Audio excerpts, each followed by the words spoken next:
प्रवेश करें।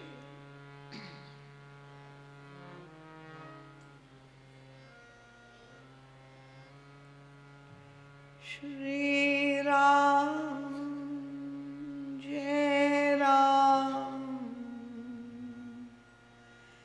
जय जय राम। श्री राम जय राम जय जय राम।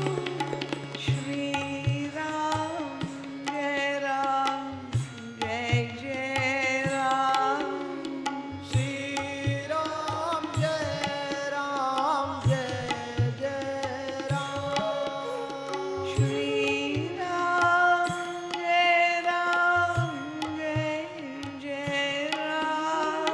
श्री राम जय राम जय जय राम।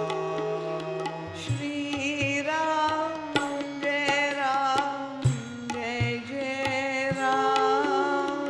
श्री राम जय राम जय जय राम। जय जय विघ्न हरण हनुमान। जय जय विघ्न हरण हनुमान। संकट मोचन कृपा निधान। संकट मोचन कृपा निधान। श्री राम जय राम जय जय राम। श्री राम जय राम जय जय राम। श्री राम जय बोलो बोलो। जय जय राम। श्री राम जय जय राम। मंगल भवन अमंगल हारी। मंगल भवन अमंगल हारी। द्रवहु सो दशरथ अजर विहारी। द्रवहु सो दशरथ अजिर बिहारी। जय सिया राम जय जय हनुमान। सिया राम जय जय हनुमान। श्री राम हरि बोल। जय जय राम। श्री राम जय जय राम। प्रभु के मंगलमय नाम संकीर्तन के पश्चात और प्रभु की दिव्य अमृतमयी कथा प्रारंभ करने से पूर्व आइए हम लोग सब कथा के अग्रिम और अत्यंत महत्वपूर्ण सोपान में प्रवेश करें। सामूहिक रूप से हम लोग सब मिलकर प्रभु का आवाहन करेंगे और प्रभु के कथा रूपी शब्दमय श्री विग्रह के अवतरण के क्षणों में ध्यानस्थ होकर मंगलाचरण प्रभु की वंदना और स्तुति करेंगे। यहाँ समुपस्थित प्रत्येक श्रोता महानुभाव से मेरी करबद्ध विनती है, थोड़ी देर के लिए इस भौतिक जगत में फैली हुई अपनी समस्त बहिर्मुखी वृत्तियों को समेटने के प्रयास करें। कथा श्रवण करने के लिए, समझकर आत्मसात करने के लिए जैसी पवित्र और प्रशांत अंतरंग मनस्थिति और बहिरंग परिस्थिति और वातावरण चाहिए, वह आदर्श तो केवल प्रभु की कृपा के द्वारा ही निर्मित हो सकता है। और इसलिए हम लोग सब मिलकर आंखें मूंद करके सामूहिक रूप से प्रभु के चरणों में प्रार्थना निवेदित करेंगे। पुनश्च सभी श्रोताओं से मेरी विनती है घर परिवार, व्यवहार, संसार, इस भौतिक स्थूल जगत में यत्र तत्र सर्वत्र जहाँ जहाँ आप दिन भर प्रवृत्ति में संलग्न रहे हैं, अपना अमूल्य समय निकालकर जब आप यहाँ पधारे हैं तो प्रयास करें थोड़ी देर के लिए अपनी समस्त बहिर्मुखी वृत्तियों को अंतर्मुख करें और भाव राज्य में प्रविष्ट होकर आंखें बंद करके यही अनुभव करें कि इस समय हम और आप सभी मन शरीर से, भाव शरीर से प्रभु के दिव्य मंगलमय धाम में बैठे हुए हैं। श्री राघवेंद्र सरकार का राज दरबार लगा हुआ है और प्रभु के ही इस दिव्य दरबार में उनकी प्रत्यक्ष सन्निधि में ये पवित्र अनुष्ठान, ये ज्ञान यज्ञ संपन्न हो रहा है। विशाल कल्प वृक्ष के नीचे प्रभु का रत्न जटित मणिमयी स्वर्णिम सिंहासन जगमगा रहा है और उस पर प्रकाशमान हो रहे हैं श्री युगल सरकार। शील सिंधु करुणा वरुणालय श्री राघवेंद्र सरकार के साथ वाम भाग में उनकी परम प्रिया आदि शक्ति जगदम्बा पराम्बा जगत जननी श्री जानकी जी मिलित भाव से विराजमान दृष्टिगोचर हो रही है। प्रभु की सेवा में उनके सभी पार्षद सजग भाव से उपस्थित है। 33 कोटि देवी देवता वृंद आज प्रभु के इस दिव्य दरबार में पधारे हैं। सारे ऋषि मुनि महात्मा वृंद गुरुजन आचार्य वृंद का भी दर्शन हमें प्राप्त हो रहा है। स्वयं प्रातस्मरणीय पूज्यपाद गोस्वामी तुलसीदास जी महाराज भी आज यहाँ पधारे हैं। प्रभु के ठीक सामने बैठकर अपलक नैनों से अपने इष्ट प्रभु को निहारते हुए भाव विभोर हो रहे। हम सब बड़भागी है कि प्रभु के इस दिव्य दरबार में हमें भी आज प्रवेश प्राप्त हो चुका। व्यास आसन पर विराजमान हो रहे हैं मानस सम्राट युग तुलसी, मानस के अभिनव अद्वितीय मौलिक व्याख्याकार विश्व वंद्य प्रातस्मरणीय परम अर्चनीय वंदनीय श्री सद्गुरुदेव भगवान परम पूज्य महाराज श्री के मुखारविंद पर एक दिव्य आभा का दर्शन हो रहा है। अंतर हृदय से उल्लसित होते हुए, आह्लादित होते हुए प्रभु के कर्ण कोहरों में राम कथामृत का पीयूष पान करवा रहे हैं और कथा श्रवण करके सारे श्रोता समाज भी उस अमृतमयी रसमयी धारा में डुबकियां लगाते हुए आत्म विभोर हो रहे। मंचासीन दिखाई देने वाला प्रत्यक्ष वक्ता तो केवल एक अत्यंत लघु यंत्र मात्र है। वास्तविक वक्ता स्वयं प्रभु है और एक ही प्रभु समस्त श्रोताओं के हृदय में विराजमान होकर कथा श्रवण करने की परम पवित्र एवं सात्विक श्रद्धा भक्ति अनुरक्ति प्रदान कर रहे हैं। वक्ता को अपना यंत्र बनाकर वे ही प्रभु अपने अत्यंत गूढ़ और गंभीर रहस्य उद्घाटित कर। आइए हम लोग सब मिलकर प्रभु की वंदना करें और प्रभु के चरणों में प्रार्थना निवेदित करें। हे प्रभु, यह आपका गुणानुवाद श्रवण करने का जो सुअवसर हमारे जीवन में आज प्रस्तुत हुआ है, हम उसे पूरी तरह से लाभान्वित हो सके।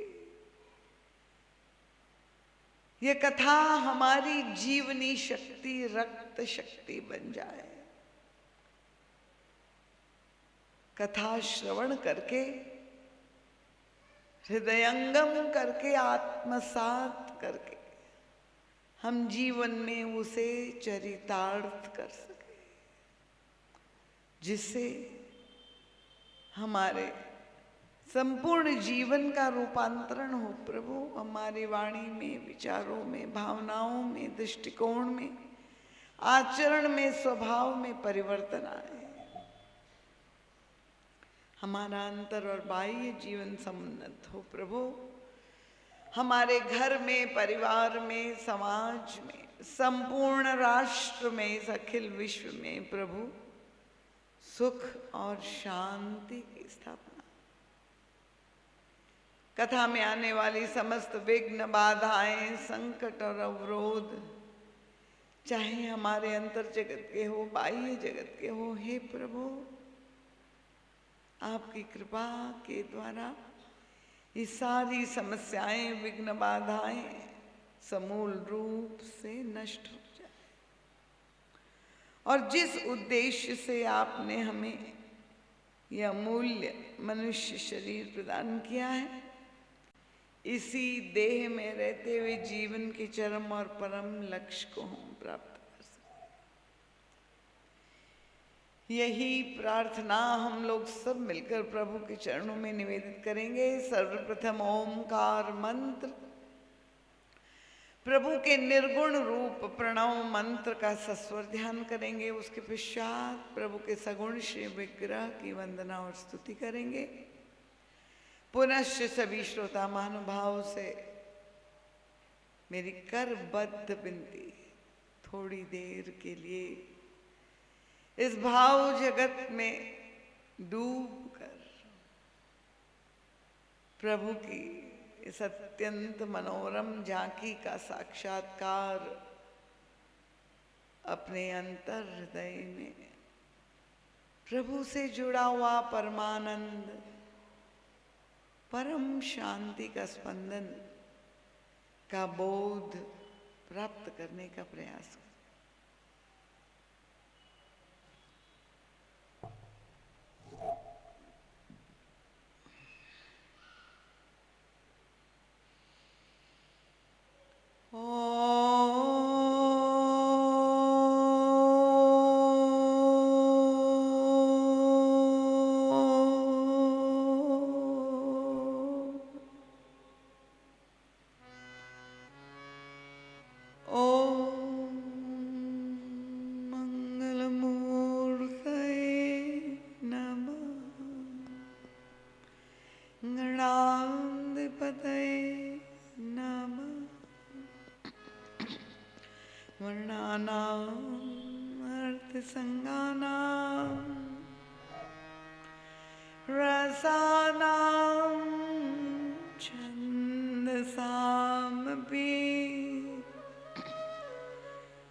श्री गुरु चरण सरोज रज,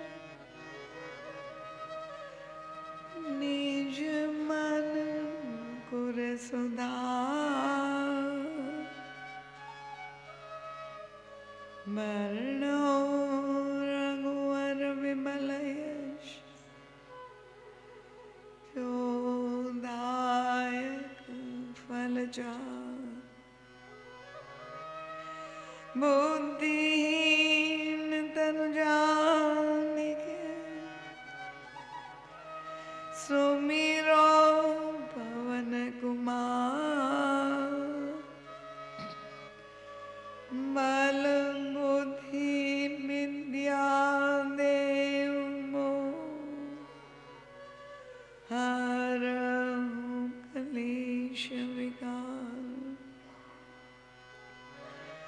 मन्त्रमूलं गुरोर्वाक्यम्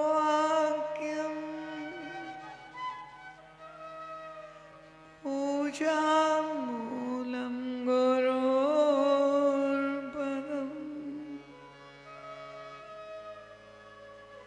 ध्यानमूलं गुरोर्मूर्ति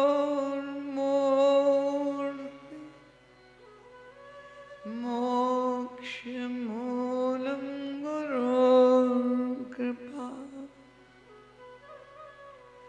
हरिः ओम् श्री गुरुभ्यो नमः हरिः ओम् शान्ति शान्ति शान्ति।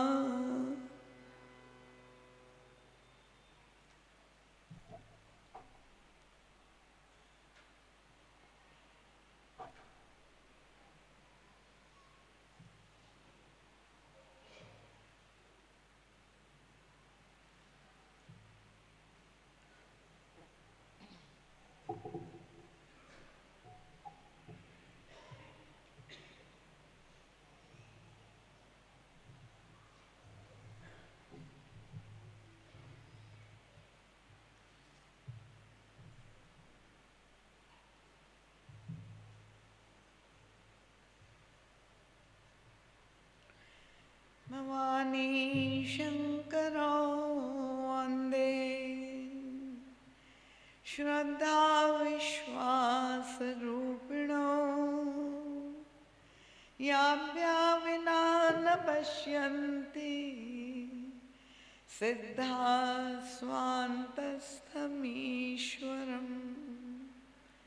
वन्दे बोधमयं नित्यम् गुरुं शङ्कररूपिणो यमाश्रितो हि वक्रोऽपि चन्द्रः सर्वत्र वन्द्यते।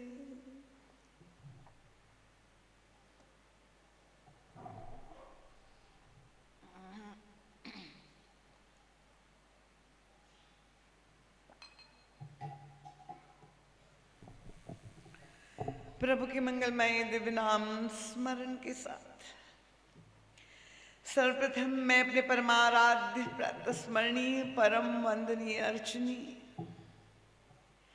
श्री सद्गुरुदेव भगवान की अत्यंत कृपामयी मंगलमयी तेजोमयी प्रकाशमयी आनंदमयी रसमयी दिव्य चिन्मयी ज्ञानमयी उपस्थिति को यहाँ पर प्रत्यक्ष रूप से अनुभव करती और श्री सद्गुरुदेव भगवान के परम कल्याणप्रद दिव्य पुनीत पाद पद्मों में अपनी प्रणति अर्पित करते हुए सिर रखकर कोटिशः नमन दंडवत प्रणाम करती हूँ और यही गुरु चरणारविंद में अंतर हृदय से प्रार्थना करती हूँ आप ही का एक अत्यंत लघु यंत्र बनकर आप ही का संदेश सभी भक्तों के समक्ष रख सकूं, ऐसी बल बुद्धि विद्या और विवेक देने की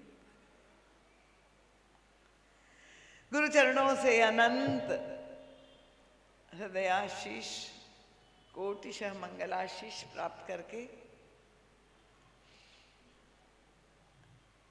प्रभु श्री राम के ननिहाल नगर के सभी रामानुरागी धर्म प्राण कथा रसिक श्रद्धालु जिज्ञासु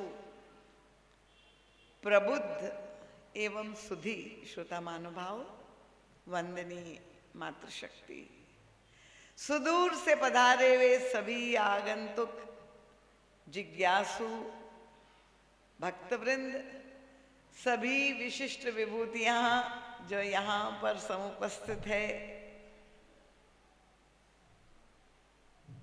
विद्वत समाज के सभी मनीषी वृंद नामी एवं अनामी महानुभाव अग्रिम पंक्ति से लेकर अंतिम पंक्ति तक सबका नाम ले पाना संभव नहीं है। आयोजक समिति के सभी सम्माननीय सदस्य वृंद, गुरु परिवार के सभी बंधु बांधव, सबका मैं हृदय से बहुत बहुत स्वागत करते हुए, अभिवादन करते हुए आप सबके चरणों में बार बार नमन, वंदन और प्रणाम करती हूँ। प्रभु श्री सीताराम जी एवं श्री सद्गुरुदेव भगवान की युगल कृपा, अहेतु की अनुकंपा का यह प्रतिफल है।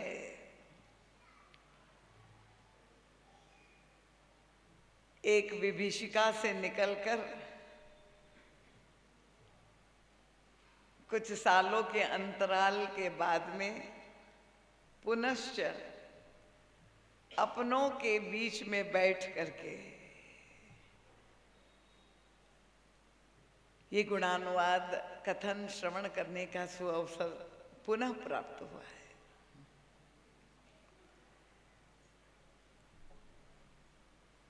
कथा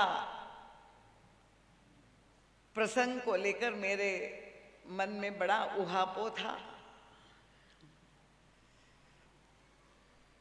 वैसे अन्यत्र देश भर में जहाँ भी प्रभु ये सेवा लेते हैं तो इतनी कठिनाई का मैं अनुभव नहीं करती हूँ।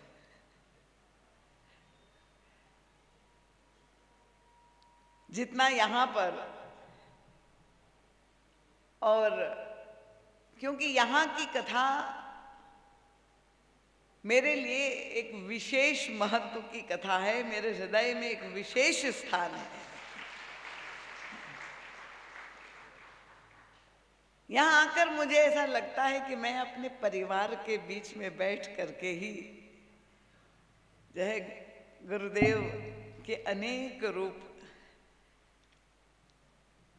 तो वो एक अलग ही आनंद का स्पंदन होता है। और दूसरी समस्या मेरे सामने होती है, क्योंकि यहाँ अधिकांश श्रोता टीकाकार और व्याख्याकार है।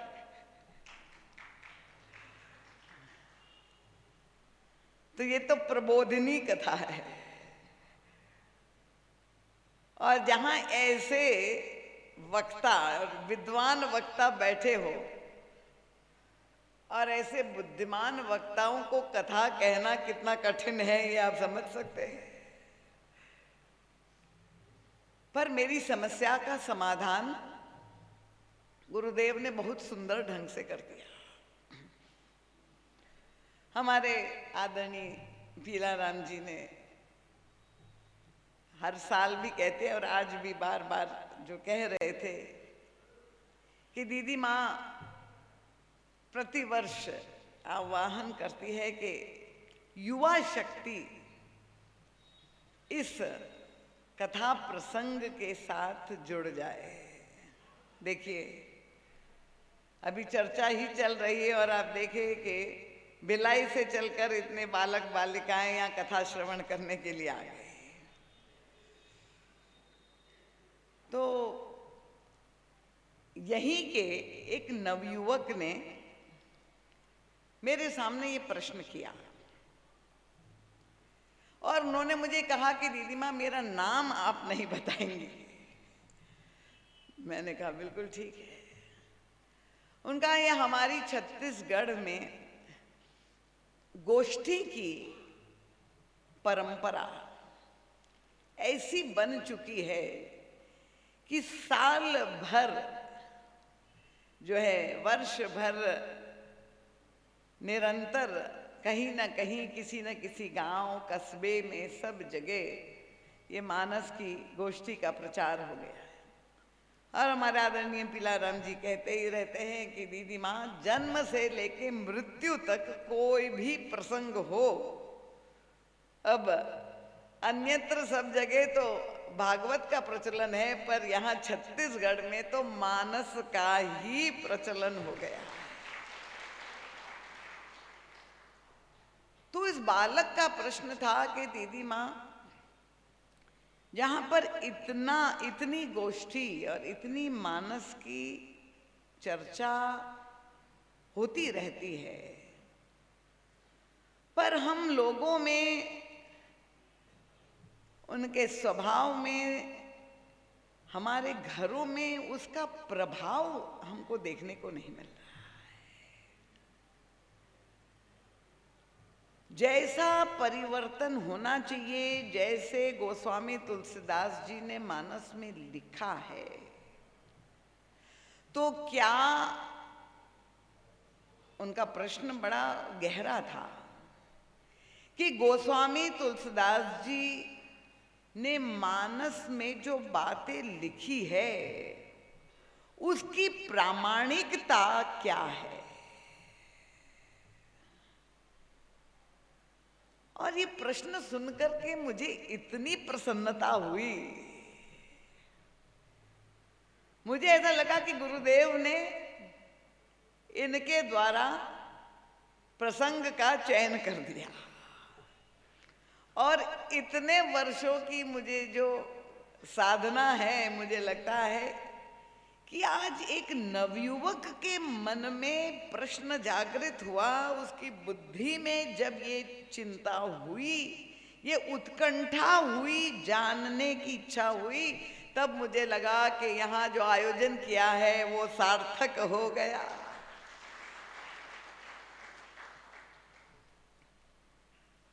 और गोस्वामी तुलसीदास जी ने जब रामचरितमानस की रचना की, आज से 5 शतक पूर्व, ऐसा लगता है कि गोस्वामी तुलसीदास जी महाराज के सामने भी, उनके अंतर मन में भी ये प्रश्न अवश्य आया होगा। क्यों? क्योंकि जिनके बारे में वे लिखना चाह रहे थे, रामचरितमानस के मुख्य प्रतिपाद्य कौन है? भगवान श्री राम। बहुत अच्छा, मुझे चैतन्य श्रोता ऐसे ही अच्छे लगते हैं। श्री राम उनके इष्ट है, उनके आराध्य है, और उनके चरित्र को लिखना उनको अभीष्ट है। पर समस्या क्या है कि श्री राम के बारे में, जिनके बारे में वो लिखना चाहते हैं, वो दृष्टिगम्य नहीं है। क्योंकि श्री राम साक्षात ईश्वर है, और ईश्वर के बारे में तो यही कहा गया सारे पुराणों में, ग्रंथों में, शास्त्रों में, कि ना तो वो मन की, ना बुद्धि के, ना वाणी में किसी के जो पकड़ में नहीं आ सकता है। तो जो हमारे इंद्रियों के गोचर नहीं है, यद्यपि इंद्रियों में, जो 10 इंद्रियों का शरीर है, उसमें विलक्षण क्षमताएं हैं। जो सबसे बड़ी कमी है कि इंद्रियां हमारी सब बहिर्मुखी है।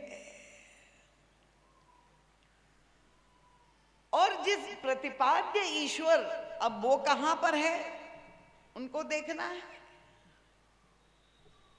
तो यही कहा गया, ईश्वर सर्वभूतमय अहि,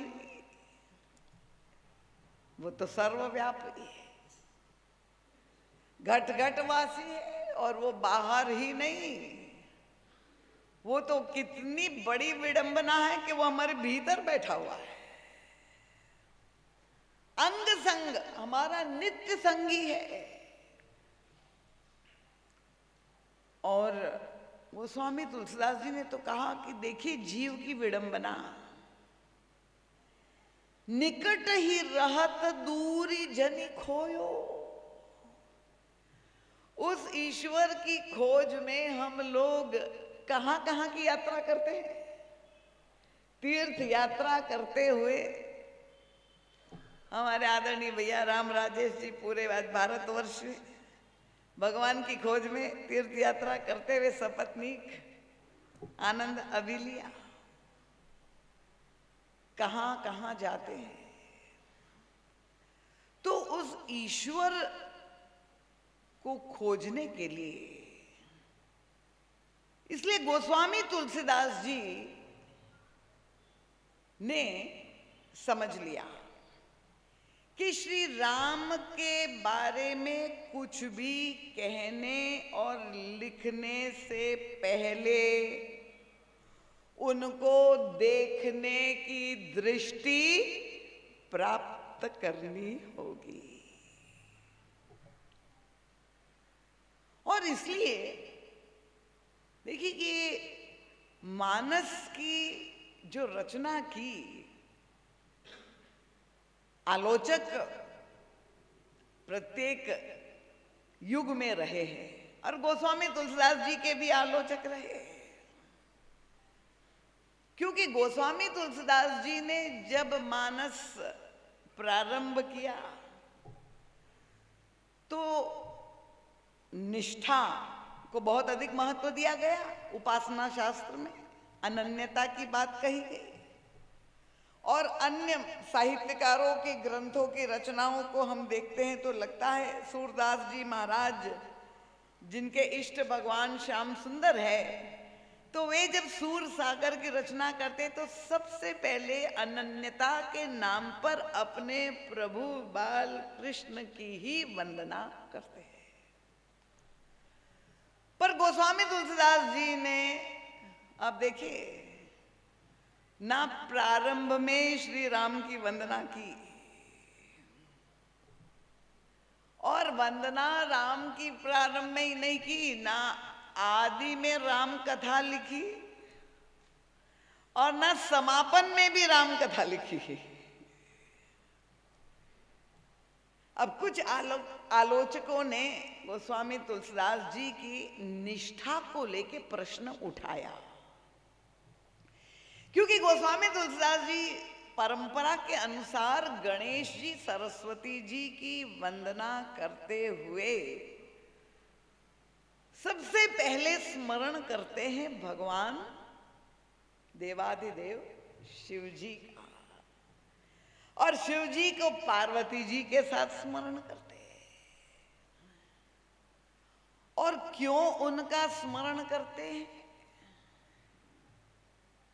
ये गोस्वामी जी की जो दूरदृष्टि थी, उनकी जो मंशा थी, वो तो केवल हमारे गुरुदेव युग तुलसी जो एक क्रांत दृष्टा थे वो ही समझ पाए कि गोस्वामी तुलसीदास जी ने भगवान राम की वंदना से ना शुरू करके और शिव जी और पार्वती जी की वंदना से, और ये बताना चाहते हैं सभी वक्ताओं को, सभी साधकों को जो भी रामचरित का गायन करना चाहते हैं, जो हम जिसके बारे में हम बोल रहे हैं, तुमने स्वयं उनको देखा है कि नहीं, उनको अनुभव किया है कि नहीं। गोस्वामी जी अपने प्रतिपाद्य का दर्शन पाने के लिए इसलिए किसके चरणों में जाकर के निवेदन करते हैं? भगवान शंकर और पार्वती जी। और जब उन दोनों को वो देखते हैं, अब गोस्वामी तुलसीदास जी की ये काव्यात्मक शैली, उसमें दर्शन को भी वो जोड़ देते, अध्यात्म को भी जोड़ते। जब भी भगवान शंकर और पार्वती को देखते हैं, ये प्रसंग मैंने इसलिए भी और चुना क्योंकि आजकल केवल छत्तीसगढ़ में नहीं, सभी प्रांतों में, मध्य प्रदेश में, उत्तर प्रदेश में हमने सुना है कि शिव जी और पार्वती जी की बहुत अधिक भक्ति बढ़ गई है।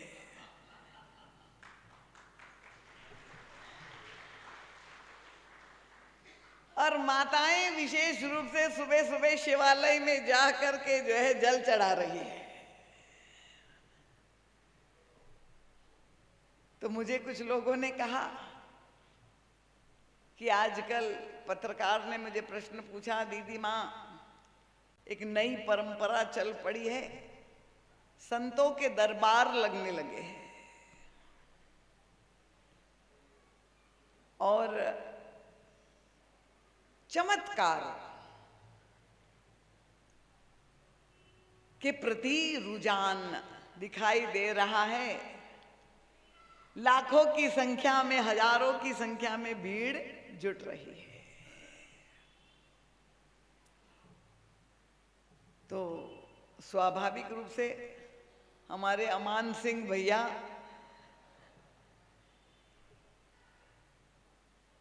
जिनके नेतृत्व में ऐसी युवा शक्ति तैयार हो रही है, जब उन्होंने अपने हमारे गुरुदेव का स्मरण किया, जब हम तुलना करते हैं आज की परंपरा की और हमारे गुरुदेव की या गोस्वामी तुलसीदास जी की, उस परंपरा को हम देखें और गोस्वामी तुलसीदास जी के भी इष्ट भगवान श्री राम की लीला के भी त्रेता युग से जुड़ जाए, तो युग तुलसी से भगवान राम तक, कलयुग से सतयुग तक, त्रेता तक हम देखें, ना भगवान राम ने चमत्कार दिखाए अपनी लीला में, ना तुलसीदास जी ने चमत्कार करने का प्रयास किया, ना हमारे गुरुदेव ने किसी को प्रभावित करने के लिए कोई चमत्कार की पद्धति शैली अपनाई। पर चमत्कार क्या किया? एक ऐसा बौद्धिक परिवर्तन, विचारगत परिवर्तन, ये जो हमारे गुरुदेव का वैशिष्ट्य है। अगर व्यासपीठ चिता है तो हमारे आराध्य अग्नि में जलने से कभी नहीं डरे, चाहे हमारी माता सीता हो, चाहे लक्ष्मण जी हो, सबने अग्नि परीक्षा दे करके और कंचन जो है स्वर्ण बन करके और उज्जवल बन करके। कौन ऐसे संत हुए हैं जिनके जीवन में परीक्षाएं, कौन ऐसे भक्त हो, चाहे भक्त चरित्र पढ़ लो, चाहे संत चरित्र पढ़ लो।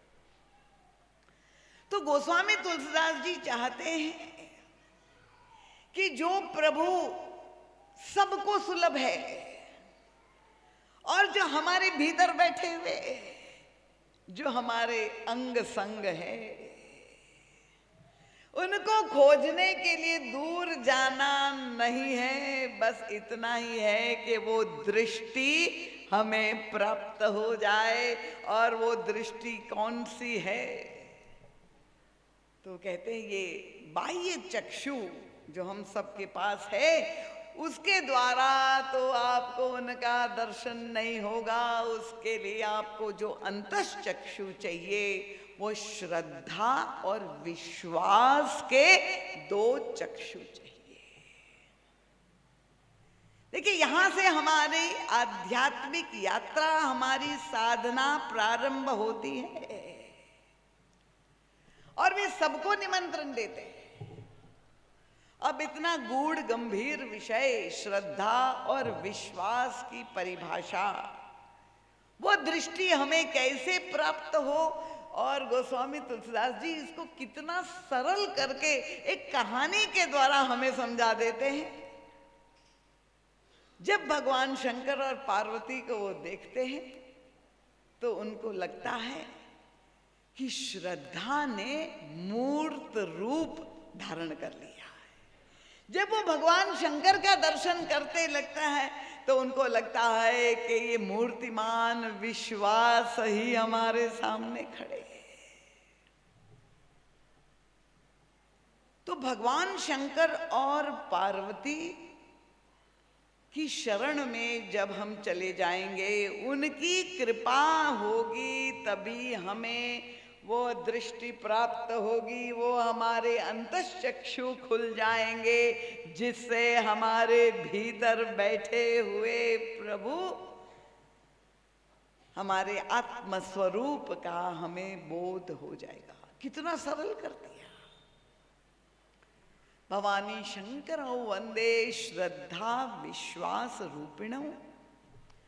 और वो कहती सिद्ध व्यक्ति भी याभ्या विना न पश्यन्ति सिद्धा। साधक की बात ही नहीं, सिद्ध व्यक्ति भी स्वांतस्थ ईश्वर जो हमारे भीतर बैठा है, उनकी कृपा के बिना उनका दर्शन नहीं प्राप्त हो सकता। अब प्रश्न ये है कि श्रद्धा और विश्वास की परिभाषा क्या है। देखिए, हमारे गुरुदेव बहुत ही वैज्ञानिक पद्धति से हमको समझाते हैं और इतना सरल और सरस करके हमें समझाते हैं। अब किसी से भी पूछे श्रद्धा और विश्वास का अर्थ क्या है।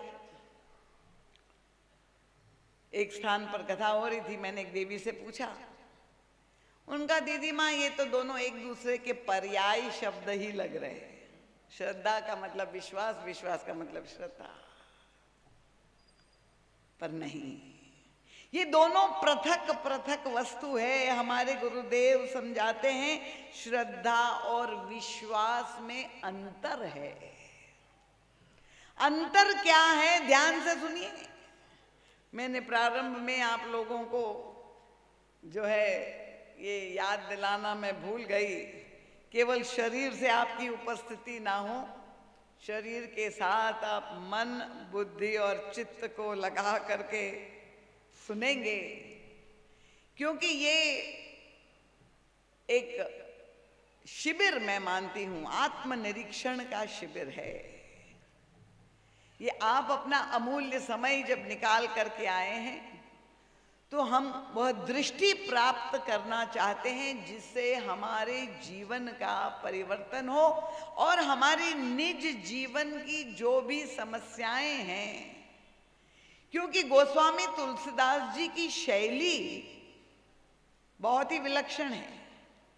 किसी भी समस्या का समाधान गोस्वामी तुलसीदास जी जब खोजते हैं तो उसके मूल में वह चले जाते हैं। केवल बहिरंग रूप से समाधान नहीं देते हैं, पर वो अन्वेषण करते हुए उस समस्या की जड़ मूल तक पहुंच करके और खोज करके जो समाधान देते हैं। इसलिए मैं कहती कि मानस के द्वारा प्रदत्त जितने भी समाधान हैं वो शाश्वत समाधान है। प्रत्येक युग में तो श्रद्धा और विश्वास में पार्थक्य क्या है, और तब युग तुलसी की भूमिका आती है। गोस्वामी तुलसीदास जी तो इतना ही लिख करके 500 वर्ष पहले चले गए, और पुनः एक अवतार हमारा सौभाग्य है महाराज जी के रूप में हुआ। और महाराज जी ने हमें समझाया कि श्रद्धा और विश्वास दोनों सद्गुण हैं, पर श्रद्धा का संबंध मनुष्य की मति या बुद्धि के साथ है। श्रद्धा का उदय कहां पर होगा? महाराज जी कहते बुद्धि की भूमि में श्रद्धा का प्रादुर्भाव होगा। आप लोग सब समझ रहे ना? लड़का मन शांत हो गए, अच्छी बात है। और विश्वास का उदय कहां से होगा?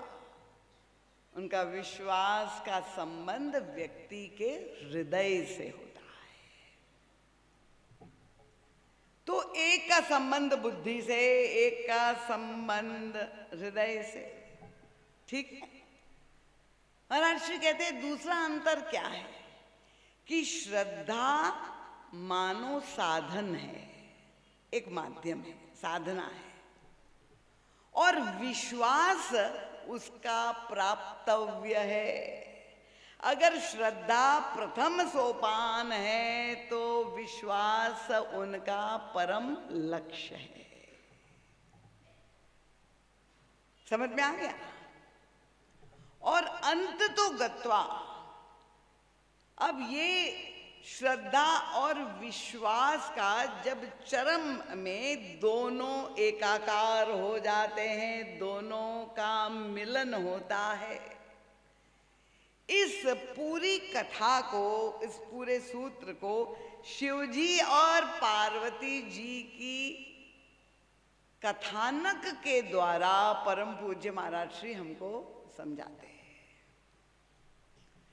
क्योंकि आप सब मानस की कथा जानते हैं, स्वयं कहते हैं कि गोस्वामी तुलसीदास जी ने, अब देखिए, बाल कांड में 2 विवाह का भी वर्णन किया, राम विवाह का तो वर्णन किया, पर शिव विवाह का भी वर्णन किया, और राम विवाह से पहले शिव विवाह का वर्णन किया।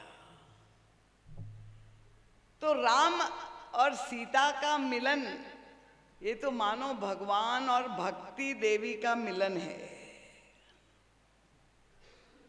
पर गोस्वामी जी बताना चाहते हैं कि भगवान और भक्ति का मिलन तो तब होगा, पहले श्रद्धा और विश्वास का तो मिलन हमारे हृदय में हो। जब तक श्रद्धा और विश्वास नहीं मिलेंगे, वह दिव्य रूप जब विवाह के बाद अर्धनारीश्वर रूप भगवान शिव और पार्वती का दर्शन आपने मंदिरों में किया होगा। तो गोस्वामी जी ने इसलिए क्या किया कि भगवान शिव की कथा, राम कथा से पहले शिव जी की कथा का विस्तार से वर्णन किया, और ये सभी वक्ताओं के लिए आवश्यक है। उनका कथा तो आप जानते ही हैं कि भगवान शंकर तो अजन्मा है, पर पार्वती जी के 2 जन्मों की कथा का वर्णन है। क्या आवश्यकता थी? सीधे वहां से शुरू करते कि पार्वती जी के हृदय में जिज्ञासा हुई, प्रभु से प्रश्न किया कि कथा जो सकल लोक हितकारी, सोई पूछन शैल कुमारी। वहां से राम कथा प्रारंभ करते, क्योंकि वो तो संवाद के रूप में प्रस्तुत किया है गोस्वामी ने। पर नहीं, पार्वती जी नहीं, पहले सती जी का वर्णन आवश्यक समझा। और सती जी के द्वारा वे बताना चाहते हैं, ये 2 जन्मों की कथा का तात्पर्य है, वे पार्वती जी को मूर्तिमती श्रद्धा बताते हैं। यद्यपि सती जी भगवान शंकर की ही प्रिया है, पर उनको वे श्रद्धा के रूप में नहीं प्रस्तुत करते। तो ये सती जी जो दक्ष पुत्री है, वो किसका प्रतीक है? मैंने कहा कि श्रद्धा का उदय बुद्धि में होगा, और इसलिए सती जी कौन है? उनका वो दक्ष पुत्री है। दक्ष कौन है? ब्रह्मा जी के पुत्र है। ब्रह्मा जी कौन है? उनका ये बुद्धि और विवेक के देवता। अहंकार शिव, बुद्धि अज। बुद्धि के देवता ब्रह्मा के पुत्र दक्ष अत्यंत चतुर, अत्यंत प्रतिभाशाली। और कोई व्यक्ति, ये दक्ष शब्द ही एक विशेषण के रूप में हम लोग प्रयोग करते हैं, जो बहुत बुद्धिमान है, वो कहते हैं बड़ा दक्ष है। तो दक्ष स्वभाव से बड़े बुद्धिमान, और उनकी प्रतिभा को देखकर ब्रह्मा जी ने देखा विधि विचारी सब लायक, दक्ष ही कीन प्रजापति नायक। उनको प्रजापति, जब सृष्टि का संचालन करना है तो कोई बुद्धिमान व्यक्ति की आवश्यकता पड़ती है, इसलिए दक्ष को प्रजापति बना दिया। और यही दक्ष प्रजापति की कन्या है सती जी। अब सती जब बड़ी हुई तो दक्ष ने ब्रह्मा जी से पूछा कि इनका विवाह किससे किया जाए, परम बुद्धिमती है। ब्रह्मा जी ने कहा उनका विवाह शिव जी से कर दो। बड़ा सार्थक था। जो परम बुद्धिमती है उनका इस बुद्धि का विवाह विश्वास से होना चाहिए, उसी में उसकी सार्थकता है। पर समस्या जो आई, कथानक तो आप सब जानते हैं कि ये बुद्धि की प्रतीक सती जी के द्वारा गोस्वामी तुलसीदास जी ने हम सब के जीवन के यथार्थ चित्र को प्रस्तुत कर दिया है। ये मानस रूपी दर्पण में हम सब अपने आप को देखते हैं। यहां कोई ऐसा व्यक्ति है जिसके पास बुद्धि ना हो तो हाथ ऊपर करे। सबके पास बुद्धि है ना। पर ये बुद्धि में श्रद्धा का उदय कब होगा, प्रश्न तो ये। हम बड़ी सरलता से किसी को कहते हैं बड़ा श्रद्धालु है, देखिए सब कार्य कर रहा है, कितनी श्रद्धा है। पर मानस की कसौटी में क्या है श्रद्धा। सती जी बुद्धि की प्रतीक है और ये सती की पार्वती के रूप में परिणति अगले जन्म में वे मूर्तिमान श्रद्धा बनती है, ये बताना यही गोस्वामी तुलसीदास जी चाहते हैं कि ये बुद्धि कि में श्रद्धा का उदय कितनी कठिनाई से होता है। एक जन्म लग गया सती जी जो भगवान शंकर की, देखिए संसार के सबसे बड़े गुरु, त्रिभुवन गुरु भगवान शंकर, और गुरु की भूमिका, वैद्य की भूमिका, सबसे बड़े वैद्य के घर में उनसे विवाह करने के बाद भी इतना कष्ट सती जी को भोगना पड़ा। तो बुद्धि की जो जटिलता है, गोस्वामी तुलसीदास जी ने हमें समझाने का, ये समझने का एक अवसर दिया है कि हम अपने आप में झांक करके देखें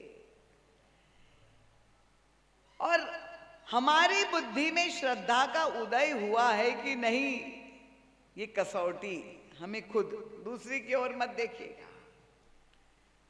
देखिए बुद्धि ईश्वर के द्वारा प्रदत्त सबसे बड़ा उपहार जो मनुष्य मात्र को प्राप्त है, और बुद्धि वही माध्यम है समझने का और समझाने का। अब देखिए उसी बुद्धि से हम समझने का प्रयास कर रहे हैं, इसलिए कृपया अपनी बुद्धि को इस समय मन बुद्धि चित्त को एकाग्र करें। कितनी बड़ी कठिनाई है, क्योंकि बुद्धि के द्वारा ही हम जानते हैं, समझते हैं, और हम कितना जानते हैं यह व्यक्ति अगर समझ ले। अब कोई व्यक्ति ने बहुत शिक्षा प्राप्त कर ली, बहुत पढ़ लिया, बड़ा विद्वान, बहुत बुद्धिमान हो, 10 डिग्री यूनिवर्सिटी विदेश जा करके इतना उसने जो है वो जानकारी प्राप्त कर ली, और निश्चित रूप से वो व्यक्ति समझता है मैं परम विद्वान हूं, बहुत बुद्धिमान हूं। और जब ऐसा बुद्धि जान लेती है कि मुझे इतनी सारी जानकारी प्राप्त है, मैं इतना पढ़ चुका हूं, तो स्वाभाविक रूप से उसके अंतर बुद्धि में अहंकार उत्पन्न होने वाला है। क्यों उत्पन्न होगा? अगर व्यक्ति ये स्वीकार कर ले कि मैं इतना जानता हूं, पर अगर ये बुद्धि उसी समय समझ ले कि मैं इतना नहीं भी जानता हूं, उसको अगर यही वो माने कि मैं इतना जान चुका हूं, पर उसके साथ साथ वो ये न जाने कि मुझे अभी इतना जानना बाकी है, तो ऐसा व्यक्ति अहंकारी हुए बिना नहीं रह सकता। बुद्धिमत्ता का अहंकार, पर अगर व्यक्ति ने समझ लिया कि जितना मैंने जाना है पर उतना मुझे और जानना है, असीम इतना जानना है, मैं नहीं जानता हूं, तो निश्चित रूप से उसका अभिमान गलित हो जाएगा। देखिए बहुत सुंदर प्रसंग आता है मानस में, चित्रकूट में। कहां पर? जब भरत जी महाराज की चर्चा हुई, सुनैना जी के हृदय में जिज्ञासा हुई और अपने पतिदेव महाराज जनक विदेह महान विद्वान, उनसे जा करके उनसे पूछा कि भरत जी के बारे में आपका क्या कहना है।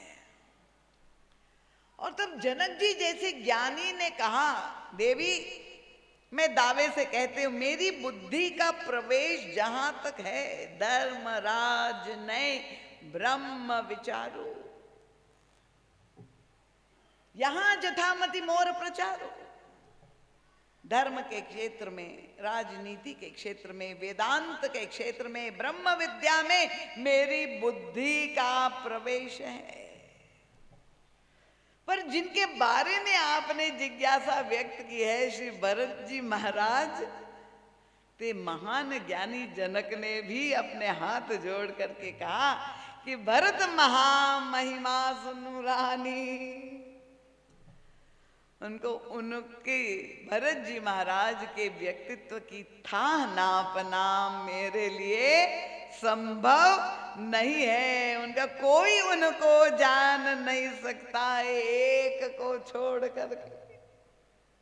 सुनैना जी को आश्चर्य, एक ही कौन कौन? उन पूछा, उनका जान है राम।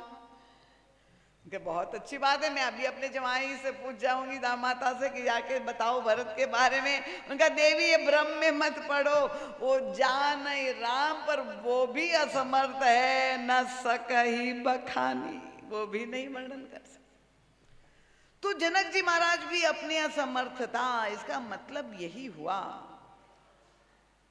पर महाराज श्री कहते हैं श्रद्धा का उदय कब होगा? बुद्धि ने ये तो जान लिया कि मैं सब कुछ नहीं जान सकती। तो महाराज श्री कहते जब व्यक्ति की बुद्धि ये स्वीकार कर ले कि संसार में जो सबसे श्रेष्ठ, जो जानने योग्य है, जो सर्वोच्च सत्ता है, जो ईश्वर है, जो असीम है, उसको जान पाना मेरी बुद्धि के लिए संभव नहीं है। जब वो ये स्वीकार कर लेता है, उसी क्षण उसकी बुद्धि में श्रद्धा का प्रादुर्भाव हो जाता है। जब वो स्वीकार कर ले, जब ये बुद्धि का अहंकार गलित हो जाए और उसे लगा कि ईश्वर, क्योंकि मेरी सामर्थ्य ससीम बुद्धि, तो बुद्धि की जो सबसे बड़ी समस्याएं हैं उसके अंदर जब विकार आ जाते हैं, है बहुत ही सर्वश्रेष्ठ वस्तु, पर ये बुद्धि जो चक्षु है, जो दृष्टि है, जैसे कोई वस्तु को देखना समझना हो तो हम अपनी बुद्धि के द्वारा ही उसको देखने समझने का प्रयास करते हैं। अब परम पूज्य महाराज जी तो बुद्धि का भी विभाजन दो रूप में करते हैं। महाराज जी कहते एक बुद्धि है व्यवहारिक बुद्धि और दूसरी बुद्धि है पारमार्थिक बुद्धि। देखिए, व्यवहारिक बुद्धि का मतलब क्या हुआ कि जो हमें व्यवहार का संचालन करना है उसमें बुद्धि का प्रयोग करना पड़ेगा कि नहीं करना पड़ेगा? उसके बिना संभव ही नहीं है। कठिन ना हो जाए। महाराज जी तो कहते ये जो जागृत अवस्था है, चार अवस्था शास्त्र में बताई गई, जागृत, स्वप्न, सुषुप्ति और तुरीय। और ये चारों अवस्था का संचालन इनका के चार के द्वारा होता है। उनका हमारे अंतःकरण के भी चार भाग कर दिए जाए, अंतःकरण चतुष्टय, मन, बुद्धि, चित्त और अहंकार। तो ये जो स्वप्न आते हैं, स्वप्न अवस्था, उसमें किसका प्राधान्य होता है? उनका स्वप्न अवस्था संचालित है मन के द्वारा। और उनका ये सुषुप्ति, जब गहरी नींद में आदमी सो जाता है, उसमें ना मन रहता है ना बुद्धि की सत्ता रहती है, उसमें तो केवल अहम रहता है। और जो तुरीय अवस्था है, सर्वोच्च अवस्था, उसमें चित्त की प्रधानता होती है। और ये जागृत अवस्था, जिसमें अभी मुझे कोई सोता हुआ नहीं दिखाई दे रहा है, उसमें बुद्धि की प्रधानता होती है। तो बुद्धि के द्वारा ही हम सारे निर्णय करते हैं। कोई व्यक्ति जब कार्य संपन्न करना है तो उसमें व्यक्ति के लिए चतुराई, योग्यता चाहिए ही। और विशेष रूप से आज के युग में, कंप्यूटर युग में, जहाँ पर इतना विकास हो रहा है, तो ये बुद्धि के का ही तो चमत्कार है। ये सारा साइंस, टेक्नोलॉजी, ये व्यक्ति ने अपने बुद्धि के द्वारा ही इतनी खोज करके पूरी जीवन शैली ही बदल गई है। तो ये व्यवहारिक बुद्धि है।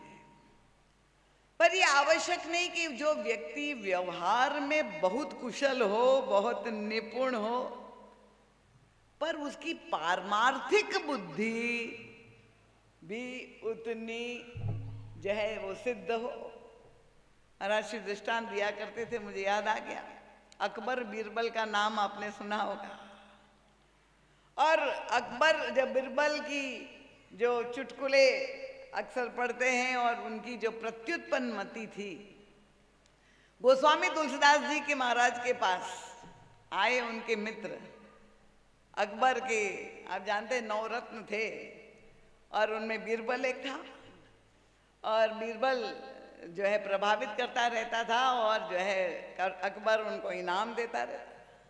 तो गोस्वामी जी के पास उनके मित्र आए, अब्दुल रहीम खान खाना साहब, और उन्होंने गोस्वामी जी से को कुछ चुटकुले सुनाए, बीरबल के किस्से। महाराज आप भी चलिए जहाँ पना के पास, और वहाँ पर आप देखिए, आप इतने कुशल योग्य कवि है, उनको आप सुनाइए, अकबर गुणग्राही है और आपका भी जो है वो इनाम देंगे। और उन्होंने बीरबल के कुछ किस्से सुनाए। गोस्वामी जी का जैसा स्वभाव था, संत, अब क्या बताए, क्योंकि उनका जो लक्ष्य है, उनका जो दृष्टिकोण क्या है,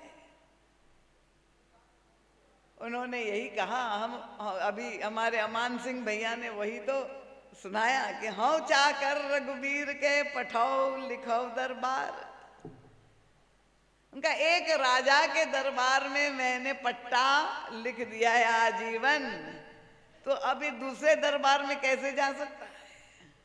हौ चाकर रघुबीर के पठाओ लिखो दरबार, तुलसी का अब होंगे नर के मन सतदार।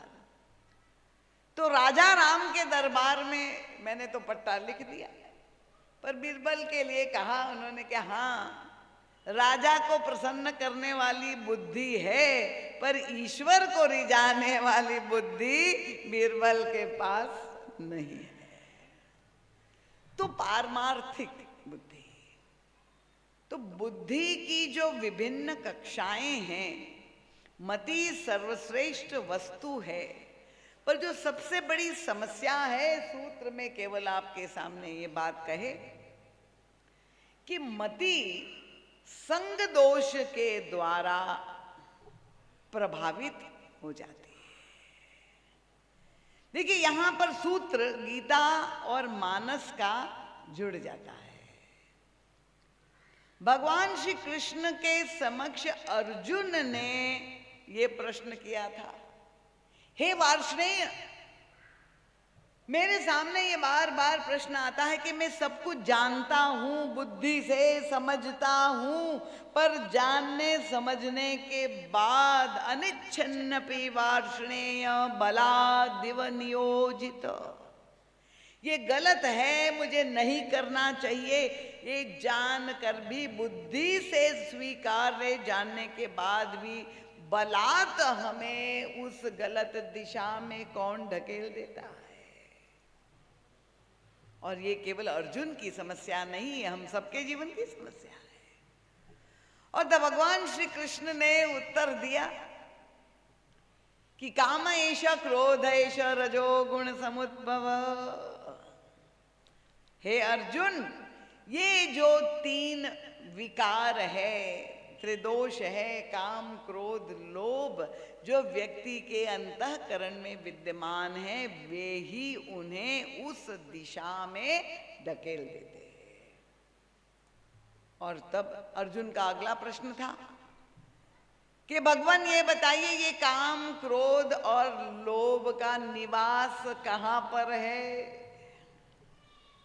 अब भगवान श्री कृष्ण ने कितना सुंदर निर्देश दिया। उनका इंद्रियाणि मनोबुद्धिर यस्याधिष्ठानमुच्यते। इंद्री, मन और बुद्धि, तीन स्थानों में इन विकारों का निवास होता है।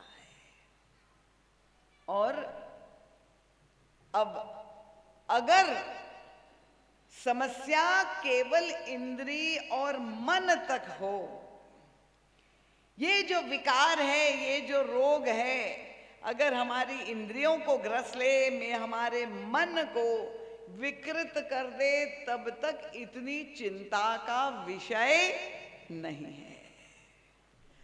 समस्या कब बन जाती है? जब ये विकार मन से और अंदर प्रवेश करके बुद्धि में प्रविष्ट हो जाते हैं, तब ये विकारों को मिटा पाना बहुत कठिन हो जाता है। कठिन तो नहीं हो रहा है ना? समझ में आ रहा है? और इसलिए कहां से विकृति शुरू होती है? देखिए, हमारे जीवन में भी हमें देखना है। हम चाहते हैं कि श्रद्धा और विश्वास का मिलन हो, शिव और पार्वती का परिणय हम केवल बाहर महाशिवरात्रि पे न करें, हमारे हृदय में भी ये विवाह हमें होना है, श्रद्धा और विश्वास, ये दोनों वृत्तियों का। और तब भगवान श्री कृष्ण ने संकेत किया, उनका ध्याय तो विषयान पुंसा संगस्तेषु पजायते संगात संजायते काम, कामात् क्रोधो विजायते, क्रोधात् भवति सम्मोहात्, सम्मोहात् स्मृति विभ्रमा, और स्मृति विभ्रमात् बुद्धि नाशो। देखिए, वहां से शुरू हुआ।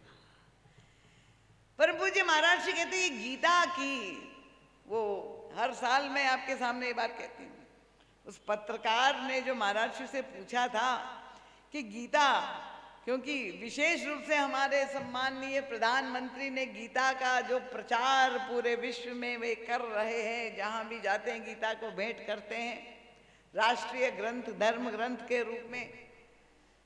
तो गीता क्योंकि युद्ध क्षेत्र में संस्कृत भाषा में उपदेश के रूप में सूत्रों में बताई गई है, तो उन सूत्रों की व्याख्या के लिए टीका की आवश्यकता है। और उस पत्रकार ने परम पूज्य गुरुदेव से पूछा था कि गीता की सर्वमान्य टीका कौन सी है? और तब परम पूज्य महाराज श्री के अभिनव चिंतन दृष्टि निकाल के उदय क्रांत दृष्टा थे।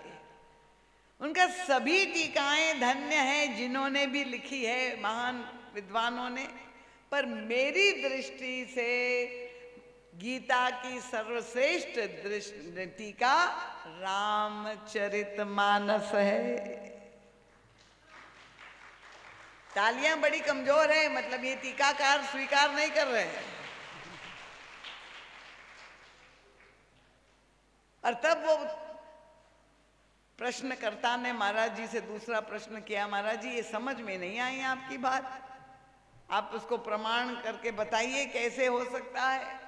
रामचरितमानस तो भगवान राम का चरित्र है, और गीता में एक जो है युग बाद द्वापर युग में भगवान कृष्ण ने महाभारत के क्षणों में ये उपदेश भगवत गीता का दिया है। उसका क्या तालमेल है रामचरितमानस की उन त्रेता युग की लीला और ये महाभारत की लीला? तब परम पूज्य महाराज ने पुनः, देखिए यही जो प्रसंग मैं आपसे कह रही हूँ और जो उस बालक का प्रश्न था वहीं पे आके जुड़ जाता है। महाराज ने कहा वो इसीलिए सर्वोच्च टीका है, सर्वमान्य टीका है, तो हम प्रमाणित करेंगे।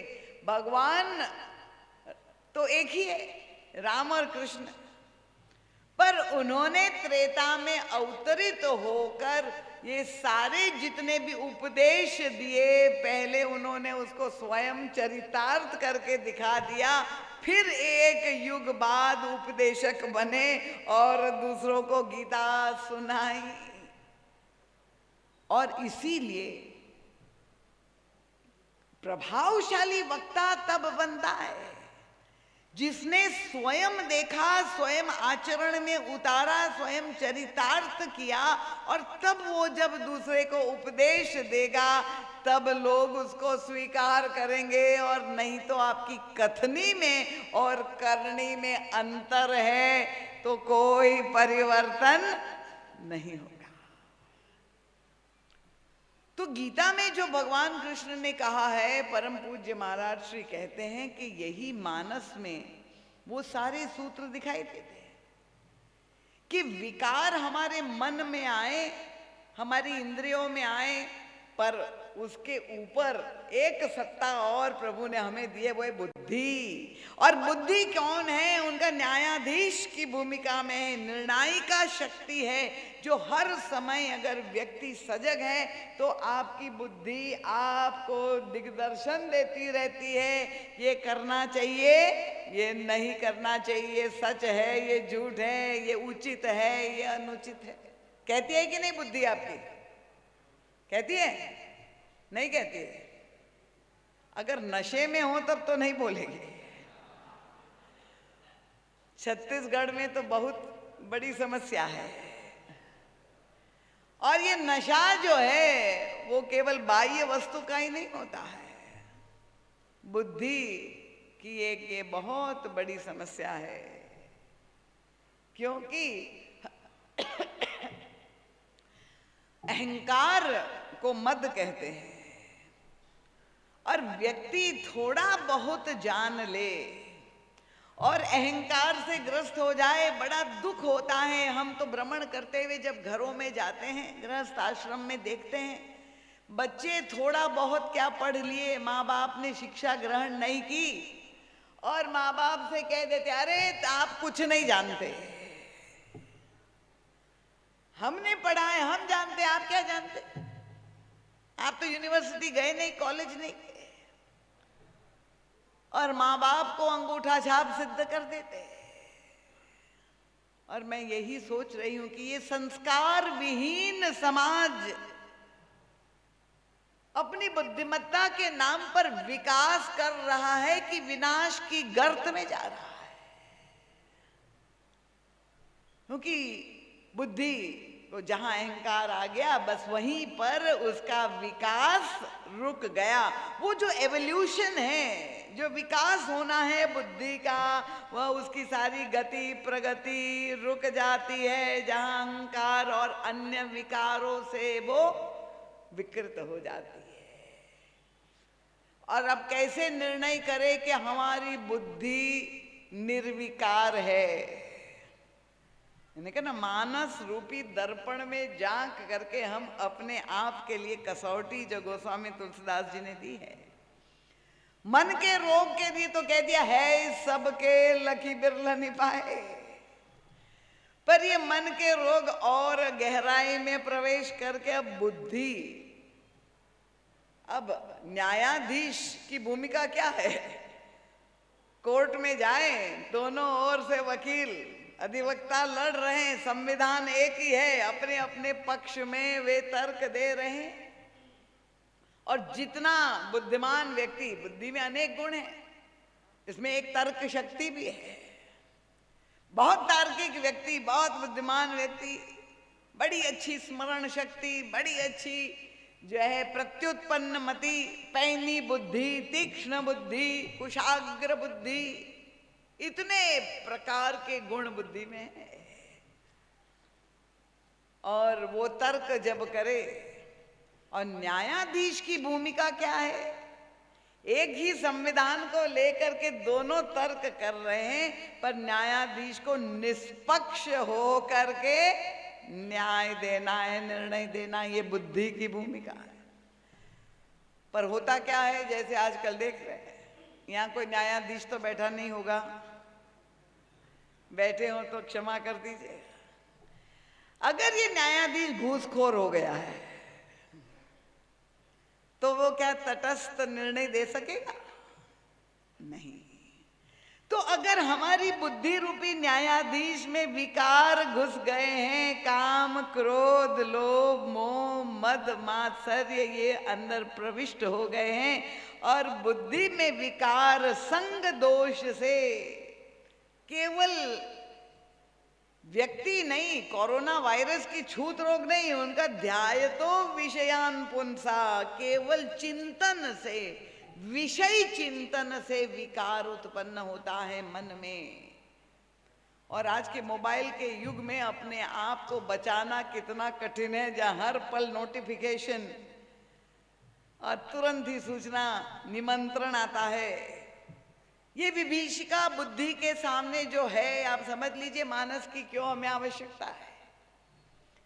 तो विषय चिंतन करने से उन्होंने कहा संगात संजायते कामः, कामात् क्रोधो विजायते, क्रोधात् भवति सम्मोह। अंत में वो बुद्धि का विनाश। कैसे निर्णय करे कि हमारी बुद्धि अभी तक स्वस्थ है या रोगग्रस्त हो गई है? दो कसौटी परम पूज्य महाराज श्री कहते हैं, अगर आपको सत्य का दर्शन हो पा रहा है तब समझ लीजिए कि बुद्धि बिल्कुल निर्विकार है, परम सत्य का दर्शन हो रहा है। दूसरा लक्षण महाराज श्री कहते हैं, अगर आपको दोषों में, आपके अंतर मन में दोषों के प्रति गुण बुद्धि है तो आप समझ लीजिए कि आपकी बुद्धि विकृत हो चुकी है। जब विकारों में आपको गुण दिखाई देने लगे, दोषों में आपको अच्छाई दिखाई देने लगे, तो समझ लीजिए कि बुद्धि घूसखोर हो गई है, विकृत हो गई है। दोष दर्शन की क्षमता बुद्धि में है, पर वो दोष दर्शन आप, वो परम पूज्य महाराज श्री का संस्मरण है BHU का, बनारस हिंदू विश्वविद्यालय का, क्योंकि कहते तो ये मानस रोग में भी गोस्वामी तुलसीदास जी ने कहा कि अगर आपके ये दोनों यंत्र मन बुद्धि विकृत हो गए हैं तो जो रोगों से आप स्वयं ग्रस्त हैं वही रोग आप सामने वाले व्यक्ति में देखेंगे, क्योंकि समझाने का माध्यम वही मन बुद्धि है। तो इसलिए अधिक दोष आपको दूसरे में दिखाई देते हैं तो महाराज ने कहा सावधान हो जाइए, आपको दूसरों में दोष दर्शन नहीं करना चाहिए। तो एक पंडित ने कहा महाराज जी को कि महाराज जी आपकी व्याख्या से हम सहमत नहीं हैं, क्यों? महाराज जी ने पूछा तो उनका कि पंडित की तो व्याख्या ही ये है, पंडितो दोषज्ञ। पंडित वही है जो दोष दर्शन करने की क्षमता रखता है। परम पूज्य महाराज जी ने कहा, मैंने कहा मना किया, पर ये तो नहीं लिखा है कि पंडितो दोषज्ञ है, दोष दर्शन करता है, पर ये तो कहीं नहीं शास्त्र में लिखा कि वो दूसरे में दोष दर्शन करता है कि अपने में दोष दर्शन करता है। अगर वास्तव में आपको बहुत दोष दिखाई देता है तो आप स्वदोष दर्शन करिए, अपने भीतर जो विकार है उसको चुन चुन के निकालिए, तब तो आपका कल्याण होगा। और दूसरे में दोष देखेंगे और वो भी गुण में दोष देखेंगे, पर गुणेषु दोषा, हम लोगों की तो स्थिति यही है। और इसलिए मानस में आप देखिए ये सभी दृष्टांत महाराज जी तो प्रामाणिक बात कहते हैं कि बुद्धि में काम का विकार किसमें आया। अगर हमें सत्य का दर्शन करना है और ये काम का विकार आने से हमें सामने जो दृश्य है उसको समझने में कठिनाई हुई, तो बाल कांड में ही गोस्वामी तुलसीदास जी ने कितना सुंदर वहां पर हमारा मार्गदर्शन किया कि जहां प्रभु जा रहे हैं श्री सीता जी से परिणय करने के लिए जनकपुर, तो मार्ग में ही एक नारी चरित्र उपस्थित होती है, देवी उपस्थित होती है, पर वो परिणित हो गई, शिला के रूप में पाषाणी हो गई है। और उसका नाम क्या है?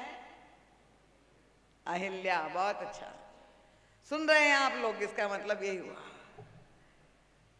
और ये अहिल्या की समस्या क्या है? देखिए, मनोविज्ञान परम पूज्य महाराज श्री एक एक पात्र का हमारे सामने रखते हैं। अहिल्या परम पतिव्रता है, पति परायणा है, और संपूर्ण धर्म पूर्वक वह अपने सारे जीवन का ज्ञापन उसने किया है। यद्यपि परम सुंदरी अद्वितीय अनिंद्य सौंदर्य ब्रह्मा की पुत्री अहिल्या, पर विवाह जब उनका गौतम ऋषि से हुआ, तपस्या का जीवन, जंगल में रहकर कठोर तप करती हुई पूरा जीवन उनका व्यतीत हो गया। पर वो घटना जो उनके जीवन में घटित हुई, परम पूज्य महाराज जी जो विश्लेषण करते हैं इसी गीता के सूत्र के ऊपर, कि जब इंद्र उनके सामने छद्म वेश में, गौतम वेश में आया उनकी कुटिया में, और उनके सामने उसने ऐसा प्रस्ताव किया, शारीरिक संसर्ग का प्रस्ताव किया, तो पुराणों में तो कथा दो प्रकार से आ रही है। कहीं कहा गया कि अहिल्या निर्दोष है, भोली भाली है, वो ठगी गई क्योंकि वो इंद्र गौतम के रूप में आया था, और उसके पति ने जब उनसे प्रस्ताव किया, उसने स्वीकार किया, उसमें उसे क्या गलती हो गई? वो ठगी गई।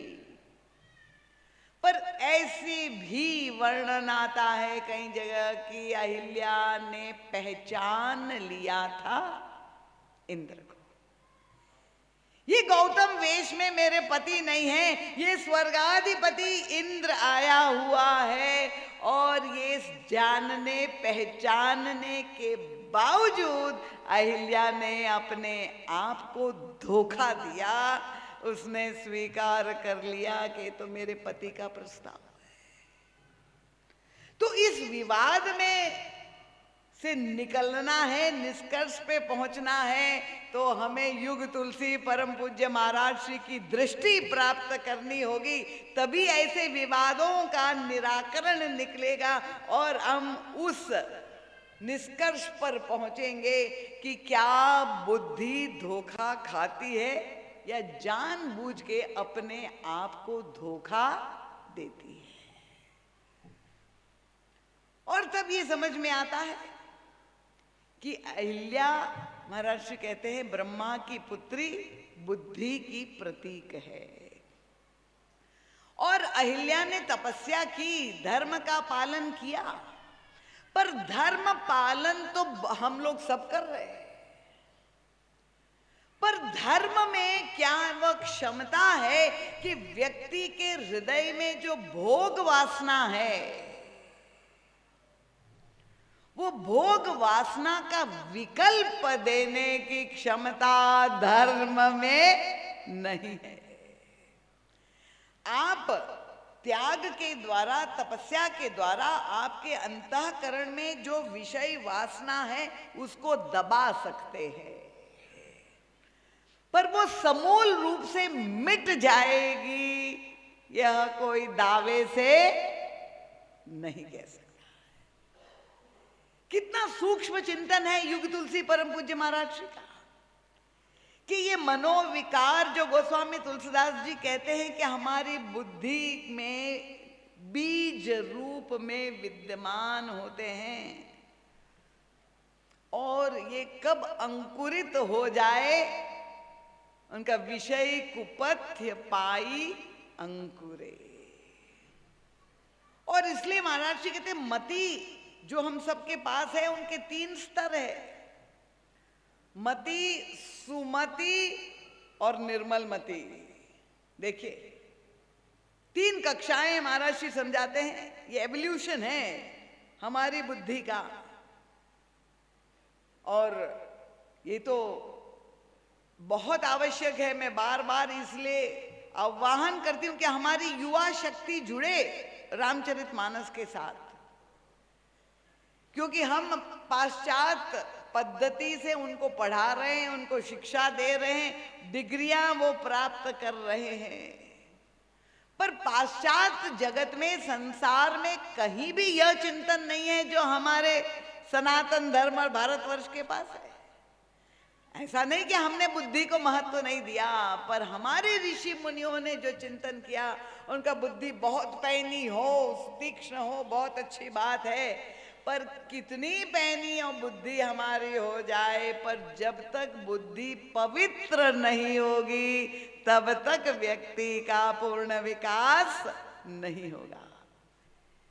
पवित्रता परमावश्यक है। अब वो पाश्चात्य जगत में ये पवित्रता की बात कहीं है ही नहीं, और इसलिए अहिल्या के संदर्भ में हम देखते हैं कि इतनी तपस्वी धर्मपरायण, पर क्या हुआ कि उन क्षणों में ये जो कुसंग का प्रभाव, जो कलुषित भावना लेकर इंद्र सामने आया, वो उसके संग से दोष जो है अंतःकरण में कहीं न कहीं वासना का बीज दबा हुआ, और अपने सौंदर्य, क्योंकि वो विश्व सुंदरी, शाश्वत सुंदरी थी, उसका अभिमान भी रहा होगा, उसको उन क्षणों में ध्यान आया होगा कि यह इंद्र जिसको सारे स्वर्ग की अप्सराएं सुलभ है, वो सारे आकर्षण को छोड़ करके वो मृत्यु लोक मेरे पास आया, तो मेरा सौंदर्य कैसा अद्भुत है। और तब उन क्षणों में वह बुद्धि जब वासना और काम से विकृत हो गई, वह सही विवेक शक्ति समाप्त हो गई। वो काम का जब आवेश हुआ, तो वो जब आवेश और आवेग में व्यक्ति अपना विवेक को खो बैठता है, और तब उसने उसका प्रस्ताव स्वीकार कर लिया। तो काम की वृत्ति से भी हम सही निर्णय नहीं कर पाएंगे, और लोभ की वृत्ति बुद्धि में जब प्रविष्ट हो जाती है, देखिए इसे ऊपर उठ पाना, हम सब जानते हैं कि अर्थ का बहुत महत्व है, पर ये अर्थ अनर्थकारी क्यों हो जाता है? और उसका सबसे सुंदर दृष्टांत क्या है? साधारण दृष्टांत नहीं, परम पूज्य महाराज जी कहते हैं, जो दैत्य गुरु शुक्राचार्य है, इतने बड़े ज्ञानी, कृपा पूर्वक इन दृष्टांतों का दुरुपयोग मत कीजिए कि दीदी माँ जिनका नाम ले रही है उनके जीवन में विकार है, तो फिर हमको तो लाइसेंस ही मिल गया, क्योंकि हमें तो ऐसे ही अधिकतर श्रोता मिलते हैं कि जो खोजते हैं कोई ना कोई बहाना।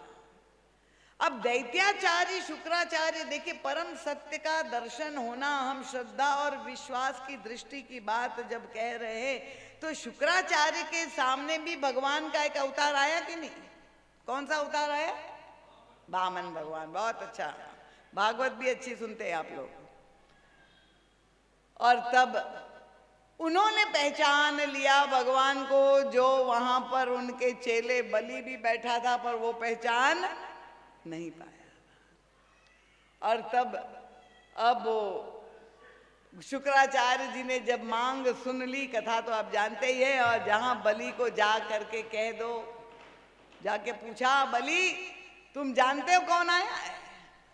अब देखिए बलि के पास वो ना श्रद्धा विश्वास का नेत्र होता, तब तो पहचान जाता, पर उसके पास वह दृष्टि नहीं थी। उनका, नहीं गुरुदेव मैं तो नहीं पहचान रहा, मुझे तो लग रहा है कोई विद्वान पंडित ब्राह्मण है। उसने कहा, नहीं बलि, ये तो साक्षात भगवान विष्णु पधारे। अरे बलि गदगद हो गया। देखिए यहां तक तो गुरु की भूमिका बिल्कुल पूरक थी, पूर्ण थी। अपने शिष्य को भगवान का दर्शन करा दिया, वो तो गदगद हो गया, लेट गया, पर उसके आगे जो घटना हुई उसमें समझ में आ गया कि गुरु अधूरा सिद्ध हो गया। क्योंकि भगवान है जब आप कह रहे हैं, तो उसके बाद तो आपको अपने शिष्य को क्या देना चाहिए? कहना उपदेश तो यही देना चाहिए कि जाओ बलि, सौभाग्य तुम्हारा, दे दो, समर्पित हो जाओ। तदीयम वस्तु गोविंद तुभ्यमेव समर्पये। समर्पण की शिक्षा देनी चाहिए। पर उस युग से ही ऐसे गुरु समाज में घूम रहे हैं, आजकल ही नहीं। और गुरुजी ने कहा चेला जी मत दो, दान लेने आए हैं प्रभु, उनका मत दो। देखिए ऐसे गुरु, क्या परिणति इन गुरुओं की होती है वो समझ ले। जब भगवान मांगने आए हैं और गुरुजी कह रहे मत दो, और तब चेला तो आगे हो गया। पर गुरुजी क्या हो गए, उनको एकाक्ष हो गए। कथा तो आप जानते हैं, प्रभु ने एक आंख फोड़ दी। क्या तात्पर्य था उनके, महाराज आपके अंदर ज्ञान तो था, ज्ञान के चक्षु से आपने मुझे पहचान तो लिया, पर आपके अंदर ज्ञान की जो परिणति होनी चाहिए वो वैराग्य की उत्पत्ति हो, वो वैराग्य रहित ज्ञानी है आप। आपके अंदर राग, आसक्ति, लोभ भरा हुआ है कि अगर मेरे चेले का धन सब चला गया तो गुरुजी घबरा गए, मेरी पूजा कौन करेगा। तो लोभ भी जब बुद्धि को आक्रांत कर देता है तो भी आप वंचित रह जाते हैं परम सत्य का प्राप्त करने में। और क्रोध, अब देखिए एक पात्र ऐसा है मानस का जिसका नाम लेने में तो मुझे डर ही लगता है, आजकल जैसी स्थितियां हैं, क्योंकि उसके पास तो नेत्र की कोई कमी नहीं, 20 आंखें हैं। जब 10 सिर है और 20 आंखें हैं और भगवान भी उनके सामने खड़े हैं। यहां कोई बैठा तो नहीं उनका पुजारी, कोई भक्त बैठा है यहां तो पहले माफी मांग लो। परिस्थितियां क्या है आज समाज में, मैं जिस शहर में जाती हूं मैं यही देखती हूं, रावण के प्रशंसक जिस तरह से बढ़ रहे हैं, बड़े प्रभावित है रावण से।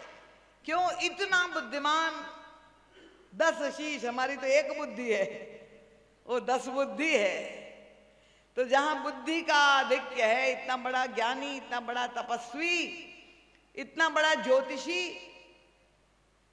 भविष्य दृष्टा, और यही नहीं वो तो रचनाकार भी है, ऐसा अद्भुत रचयिता, बाहुबली, त्रिलोक विजयी। कौन सी ऐसी वस्तु है जो रावण के जीवन में नहीं दिखाई देती है। पर रामचरितमानस का जो चिंतन है भगवान शंकर सुलभ है। गोस्वामी तुलसीदास जी जब लिखने बैठे प्रारंभ में रामचरितमानस, तो पहले ही उन्होंने हाथ उठा दिया, उन्होंने कवित विवेक एक नहीं मोरे, कवि न हो न चतुर कहावो। उन्होंने पहले कहा मुझे तो, मेरे लिए संभव नहीं कि मैं कविता लिख सकूं, मुझ में सामर्थ्य नहीं है।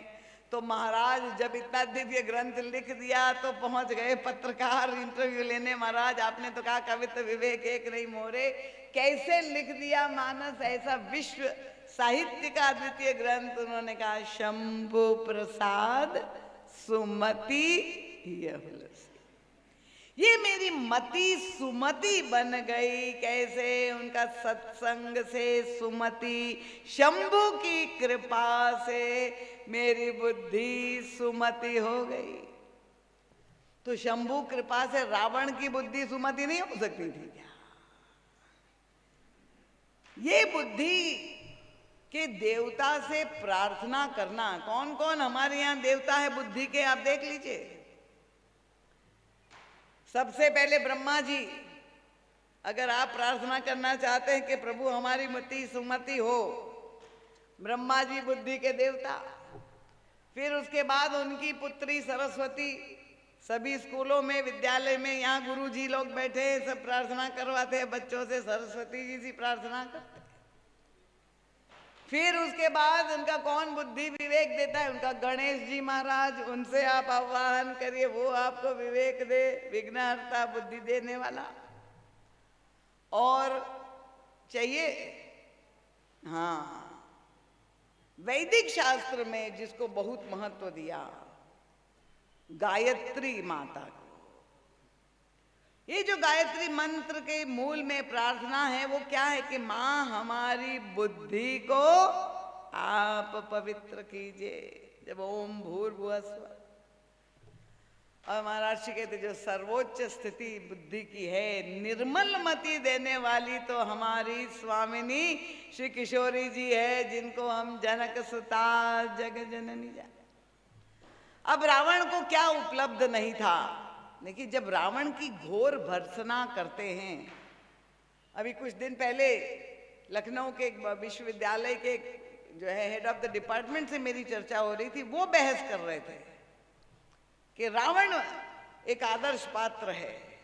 अब आप सोचिए, विद्वानों की बुद्धि में यह बात जब आ जाए तो फिर विद्यार्थियों को क्या कहेंगे। आपको गुण दर्शन करना है तो और कोई पात्र नहीं मिला कि रावण में ही सारे गुण दर्शन करेंगे। गोस्वामी तुलसीदास जी की ये कमी है कि वो निंदा करते हैं रावण की, पर ये बताना क्या चाहते हैं कि सारे सद्गुण युक्त होते हुए जिसके पास ऐसा लगता है ना बुद्धि बल की कमी थी ना बाहुबल की कमी थी, वो कितना मीठा प्रसंग आता है।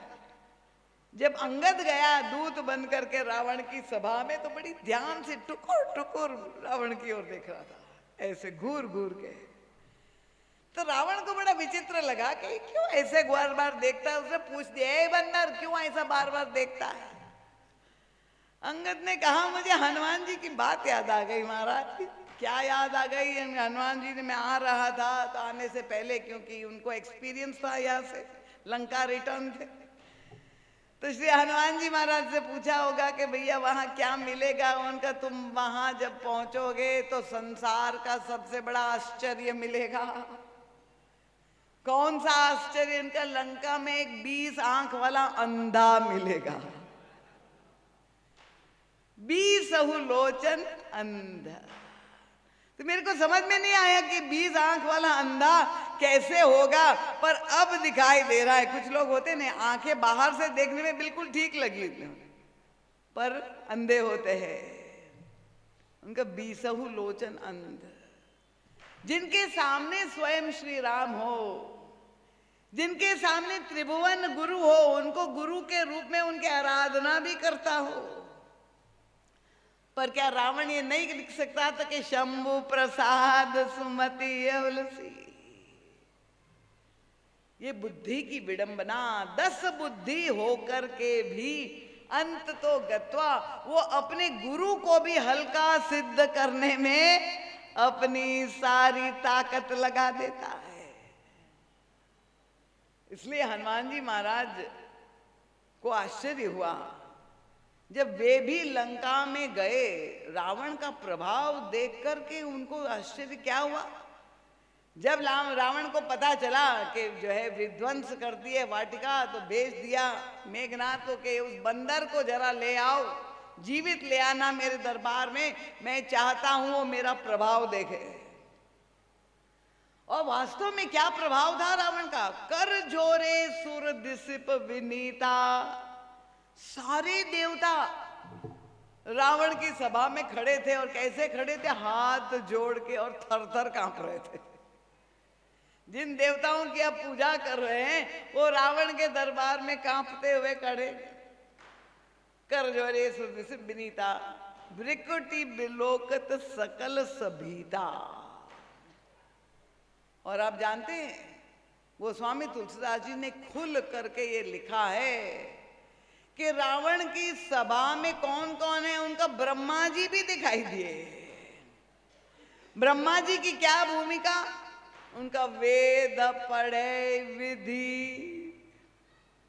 रावण ने कहा, महाराज, ब्रह्मा जी जिनके मुख से चारों वेद निकले, रावण ने कहा, महाराज आप शुद्ध पढ़ रहे हैं कि नहीं पढ़े ये हम कैसे निर्णय करेंगे। आप आइए लंका में और मेरे सामने वेद पाठ करिए।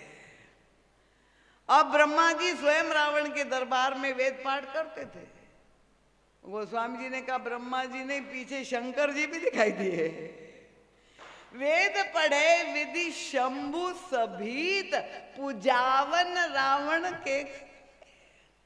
शिवजी भी भोलेनाथ, अरे वो तो गुरु है, पर धन्य है गुरु की करुणा। और कैसा चेला, आजकल गुरुओं को भी पूछ लीजिए, उनकी भी स्थिति वही है। सब गुरु लोग डरते हैं चेले से, साहस नहीं है किसी में कि चेले में को कुछ भी कह पाए, क्योंकि वो उस समय, अब देख लीजिए भगवान शंकर, उन्होंने कहा महाराज आपको क्या काम है, खाली बैठे हो, कोई काम धंधा तो नहीं है, मुझे तो पूरी सृष्टि का जय संचालन अपना विस्तार करना है, इसलिए आप आ करके भिक्षा ले जाया करो, पूजा ले जाया करो आ करके मेरे दरबार पे। अब भगवान शंकर सरलता से चले जाते थे। पर उस रावण को गोस्वामी तुलसीदास जी भर्त्सना करते हैं कि सब कुछ जिसको प्राप्त है, भगवती सीता जी थी, जासु कृपा निर्मल मति पाओ, पर क्या उन्होंने पहचाना प्रभु को? तो हमारा महत्वपूर्ण सूत्र ये है कि जो दृष्टि चाहिए, भगवान शंकर, बताया नहीं हमारे पीला राम जी ने कि स्टेटस में रोज गुरु हमारा कौन है, 1008 श्री श्री दिगंबर महान अखाड़े वाले कैसे उन गुरु शंकराचार्य के हम शिष्य हैं, कितने महान गुरु के शिष्य हम हैं, उसी से हम गर्व करें। अरे गुरु की विशेषता ये नहीं है कि आप स्टेटस सिंबल बना दे गुरु को कि ये उन गुरु के हम चेले हैं। गुरु का चमत्कार तो ये है कि वो ऐसे शिष्य का निर्माण कर दे, जैसे उन्होंने दृष्टांत दिया विवेकानंद जैसा शिष्य, वो उसमें गुरु का बड़प्पन है कि शिष्य के जीवन में परिवर्तन आ जाए, तब तो वो सार्थकता है। पर गुरु के मार्गदर्शन में चलने के लिए कोई प्रस्तुत हो तब की तो बात है। आजकल तो गुरु लोग कहने में भी डरते, भैया कैसे कहे, क्योंकि कोई सुनने वाला ही नहीं है। तो रावण ने भी ईश्वर को नहीं पहचाना, पर आश्चर्य क्या होता है कि सबसे बड़ा आश्चर्य महाराज श्री कहते हैं कि जब प्रभु श्री राम महाराज जनक के दरबार में खड़े थे और उनके सामने एक दूसरा अवतार पुरुष खड़ा था। कौन थे बताइए? परशुराम जी। अब परशुराम जी जो है भगवान राम के सामने खड़े हैं, पर परशुराम जी भी नहीं पहचान पाए प्रभु को। अगर उन्होंने श्री राम को पहचान लिया होता तो क्या उनके मुंह से ये शब्द निकल सकता था? इतनी बड़ी सभा में, और महाराज जनक के लिए वो कहते कहू जड़ जनक धनुष के ही तोड़ा। हे मूर्ख जनक, भगवान श्री राम तो सामने ही खड़े थे। परम पूज्य महाराज जी कहते हैं कि वो अपना परिचय कैसे दे रहे? जब बुद्धि दोषों का समर्थन करने लगे। अपना परिचय परशुराम जी ने क्या दिया? बाल ब्रह्मचारी अति कोही विश्व विदित, मैं अत्यंत क्रोधी हूं, पूरे विश्व में सब जानते हैं। देखिए कृपा पूर्वक यहाँ इसको जातिगत भेद से मत देखिए कि विश्वामित्र जी और या परशुराम जी या भगवान श्री राम ये किस जाति के हैं। परशुराम जी कहते हैं कि मैं तो कुल द्रोही हूं, मैं अत्यंत क्रोधी हूं। इस क्रोध पर भी उन्हें गर्व है, और क्रोध के आवेश में बुद्धि पर जब पर्दा पड़ गया, मानो परम पूज्य महाराज कहते हैं प्रभु ने अपनी लीला के द्वारा बताया कि ये तीनों विकार कितने खतरनाक है। रावण नहीं पहचान पाया श्री राम को तो समझ में आ सकता है, पर परशुराम जी ना पहचान पाए, ये कितनी बड़ी विभीषिका है बुद्धि के विकारों की। और श्रद्धा का प्रादुर्भाव होना कितना कठिन है। इन्हीं कथाओं से हमें ये संकेत में आज मिलता है। हम समझते जितने जल्दी किसी को कह दे बड़ा श्रद्धालु है, पर हमारी बुद्धि विकारों से मुक्त हुई है क्या? प्रश्न तो ये है। और इसलिए जब भगवान श्री राम और परशुराम जी का संवाद आया, कथा तो आप लोग सब जानते हैं, पर उसकी परिणति कितनी सुंदर हुई। गोस्वामी जी लिखते हैं, सुनी मृदु गूढ़ वचन रघुपति के। क्या हुआ? प्रभु के वचन का प्रभाव उघरे पटल परशुधर मति के। उनकी बुद्धि पे जो क्रोध का पर्दा पड़ गया था वो बादल छट गए और प्रकाश हो गया और प्रभु का दर्शन साक्षात्कार जय जय जय करके भगवान श्री राम का जो स्तुति करने लगे। तो इसलिए गोस्वामी तुलसीदास जी ने भगवती सती और पार्वती के 2 जन्मों की कथा के द्वारा हमारे सामने ये संकेत दिया है कि संसार के सबसे बड़े गुरु, त्रिभुवन गुरु भगवान शंकर में घर में पर अगर आप वैद्य से ही अपना रोग छिपाएंगे तो क्या आपका कल्याण होगा? क्या आप उनकी मार्गदर्शन में औषधि नहीं लेंगे तो क्या आपकी बुद्धि विकारों से मुक्त हो सकती है? और इसीलिए गोस्वामी तुलसीदास जी प्रारंभ में ये भारतीय चिंतन रामचरितमानस इसका प्रतीक है। ये शाश्वत से संदेश देता है कि बुद्धि की पवित्रता ये परम आवश्यक है। पहले आप अपनी बुद्धि को सारे विकारों से मुक्त करें, तब आपको कहीं जाने की जरूरत नहीं।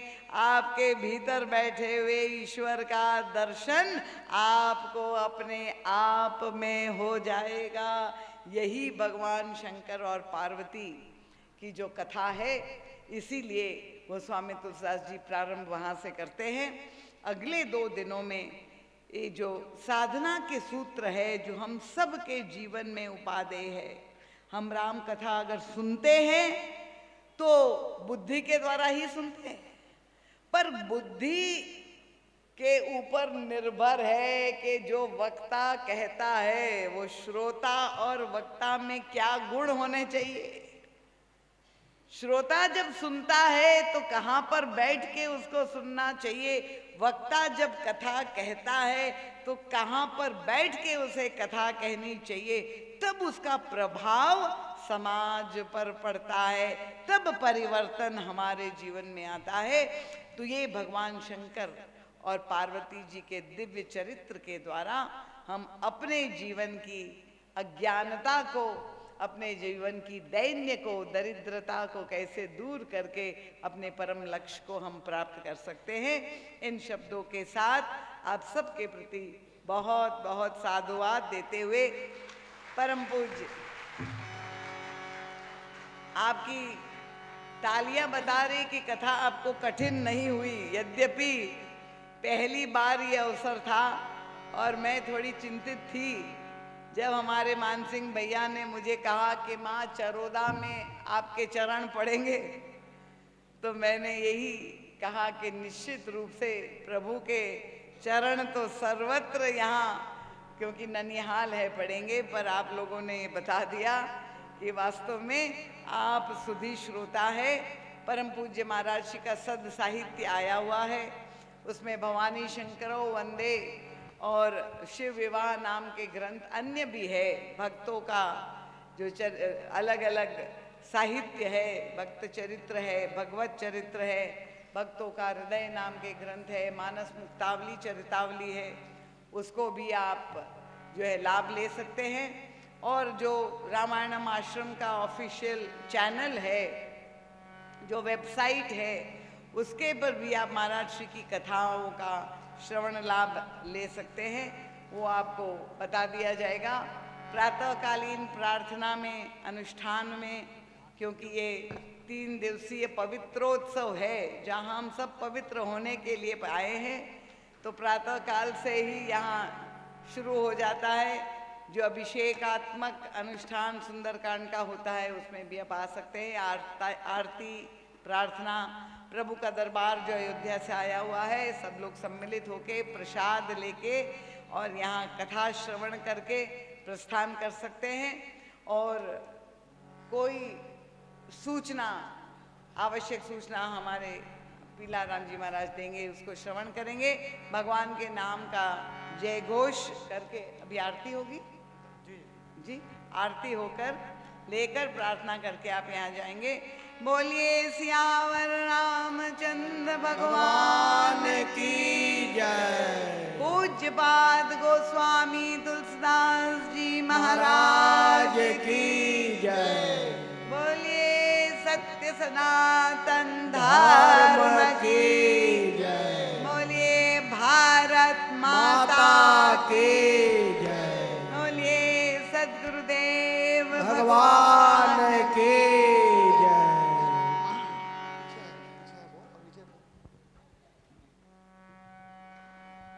कृपया एक बार ताली तो जोर से बजे। हम सचमुच में सौभाग्यवान है कि दीदी माँ हमारे बीच पधारी हैं। और ये आपने महसूस कर लिया होगा अब, क्योंकि मन में बहुत सारे प्रश्न पैदा होते हैं जब किसी संत के बारे में उनके अनुरागी बताते हैं। तो जब तक हम स्वयं ना जान लें, मन में बहुत सारे प्रश्न पैदा होते हैं। प्रथम दिवस की कथा मानो इसीलिए भी उस स्तर की कि आप उसे महसूस करें जो आपके बीच के लोगों ने बताया था, पर मैं स्वयं जाकर के उनको सुनूं, स्वयं जाकर जानने की चेष्टा करूं। वैसे मैं सबको साधुवाद ज्ञापित करता हूं। दूर से चलकर जो हमारे मानस से जुड़े लोग आए हैं उनको मैं सादर प्रणाम करता हूं। आप इस सभी श्रोताओं को एक जानकारी भी दे दूं। पीपरिया से चलकर एक दंपत्ति हमारे बीच जो आयोजक रहे इससे पूर्व, वो चलकर आए हैं।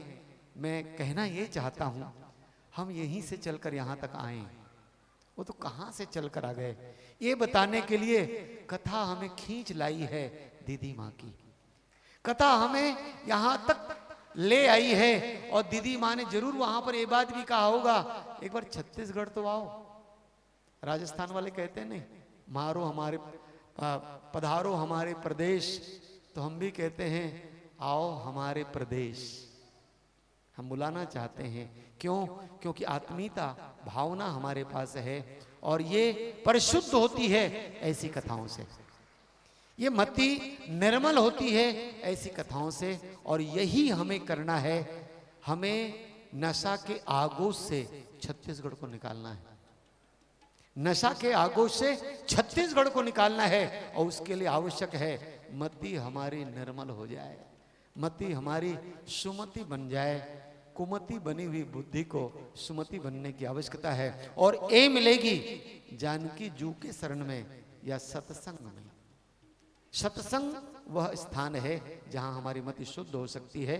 और वही परिष्करण करने के लिए, उसी मति को परिष्कृत करने के लिए दीदी माँ कृपा पूर्वक पधारी है महाराज जी का संदेशा लेकर। मेरे कुछ अबोध शिष्य हैं, दीदी माँ से मानो हमारे गुरुजी ने कहा हो, मेरे कुछ अबोध शिष्य हैं, पार्थक्य ना कर पाए, भेद ना कर पाए।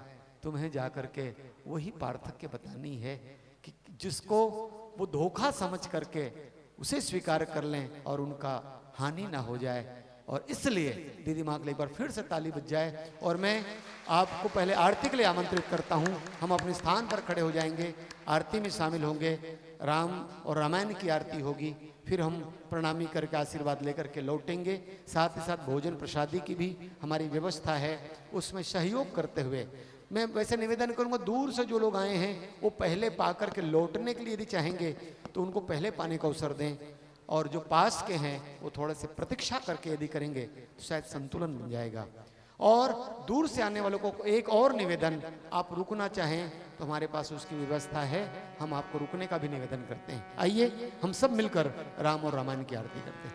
आइए सब आ जाएं।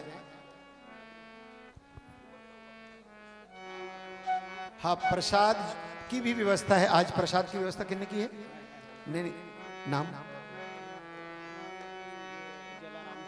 जलाराम स्वीट्स से प्रसाद की व्यवस्था है। प्रसाद गेट में दी जाएगी। आनंद सागर होटल ने भी प्रसाद चरोदा से आपने प्रसाद की व्यवस्था की है किनारे। और सत्येंद्र जैन कुम्हारी से हमारे आरती श्री आइए आरती में शामिल हो। एक निवेदन और है, प्रणामी करते समय दूरी का ध्यान रखें, व्यवस्था में व्यवस्था बनाए रखें। आरती श्री रामायण जी के, आरती श्री रामायण जी की। कीरति कलित ललित सिया पे के, कीरति कलित ललित सिया पे के। आरती श्री रामायण जी के, आरती श्री रामायण जी की। दावत ब्रह्मादिक मुनि नारद, दावत ब्रह्मादिक मुनि नारद। वाल्मीकि ज्ञान विशारद, वाल्मीकि ज्ञान विशारद। सुख सनकादिशेष अरुसारद, सुख सनकादिशेष अरुसारद। बरली पवन सुत कीरति नेके, बरली पवन सुत कीरति नेके। आरती श्री रामायण जी के, आरती श्री रामायण जी की। गावत वेद पुराण अष्टदश, गावत वेद पुराण अष्टदश। छवो शास्त्र सब ग्रंथन को रस, छवो शास्त्र सब ग्रंथन को रस। मुनि जन धन संतन को सर्वस, मुनि जन धन संतन को सर्वस। सार अंश सम्मत सब हे के, सार अंश सम्मत सब हे के। आरती श्री रामायण जी के, आरती श्री रामायण जी की।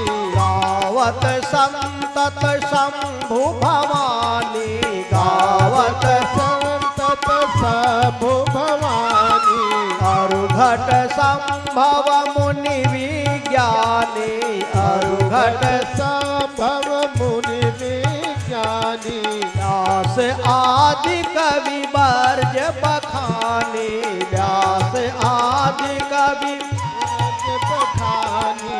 काग भुसुंडी गरुड़ के हिय के, काग भुसुंडी गरुड़ के ही की। आरती श्री रामायण जी के, आरती श्री रामायण जी की। कलिमल हरण विषय रस पे के, कलिमल हरण विषय रस पे के। सुभग सिंगार मुक्त जुबते के, सुभग सिंगार मुक्त जुबती की। दलन रोग भव मोरिय में के, दलन रोग भव मोरिय में की। तात मात सब विधि तुलसे के, तात मात सब विधि तुलसे के। आरती श्री रामायण जी के, आरती श्री रामायण जी के। कीरति कलित ललित सिया पे के, कीरति कलित ललित सिया पे के। आरती श्री रामायण जी के, आरती श्री रामायण जी के, आरती श्री रामायण जी के। बोलिए श्याम रामचंद्र भगवान की जय। गोस्वामी तुलसीदास जी महाराज की जय। सदगुरुदेव भगवान की जय। पूज्य दीदी जी महाराज की जय। जय जय सीताराम। हर हर महादेव।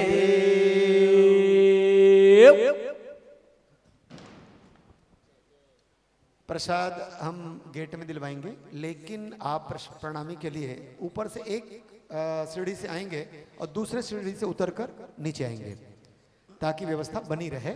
और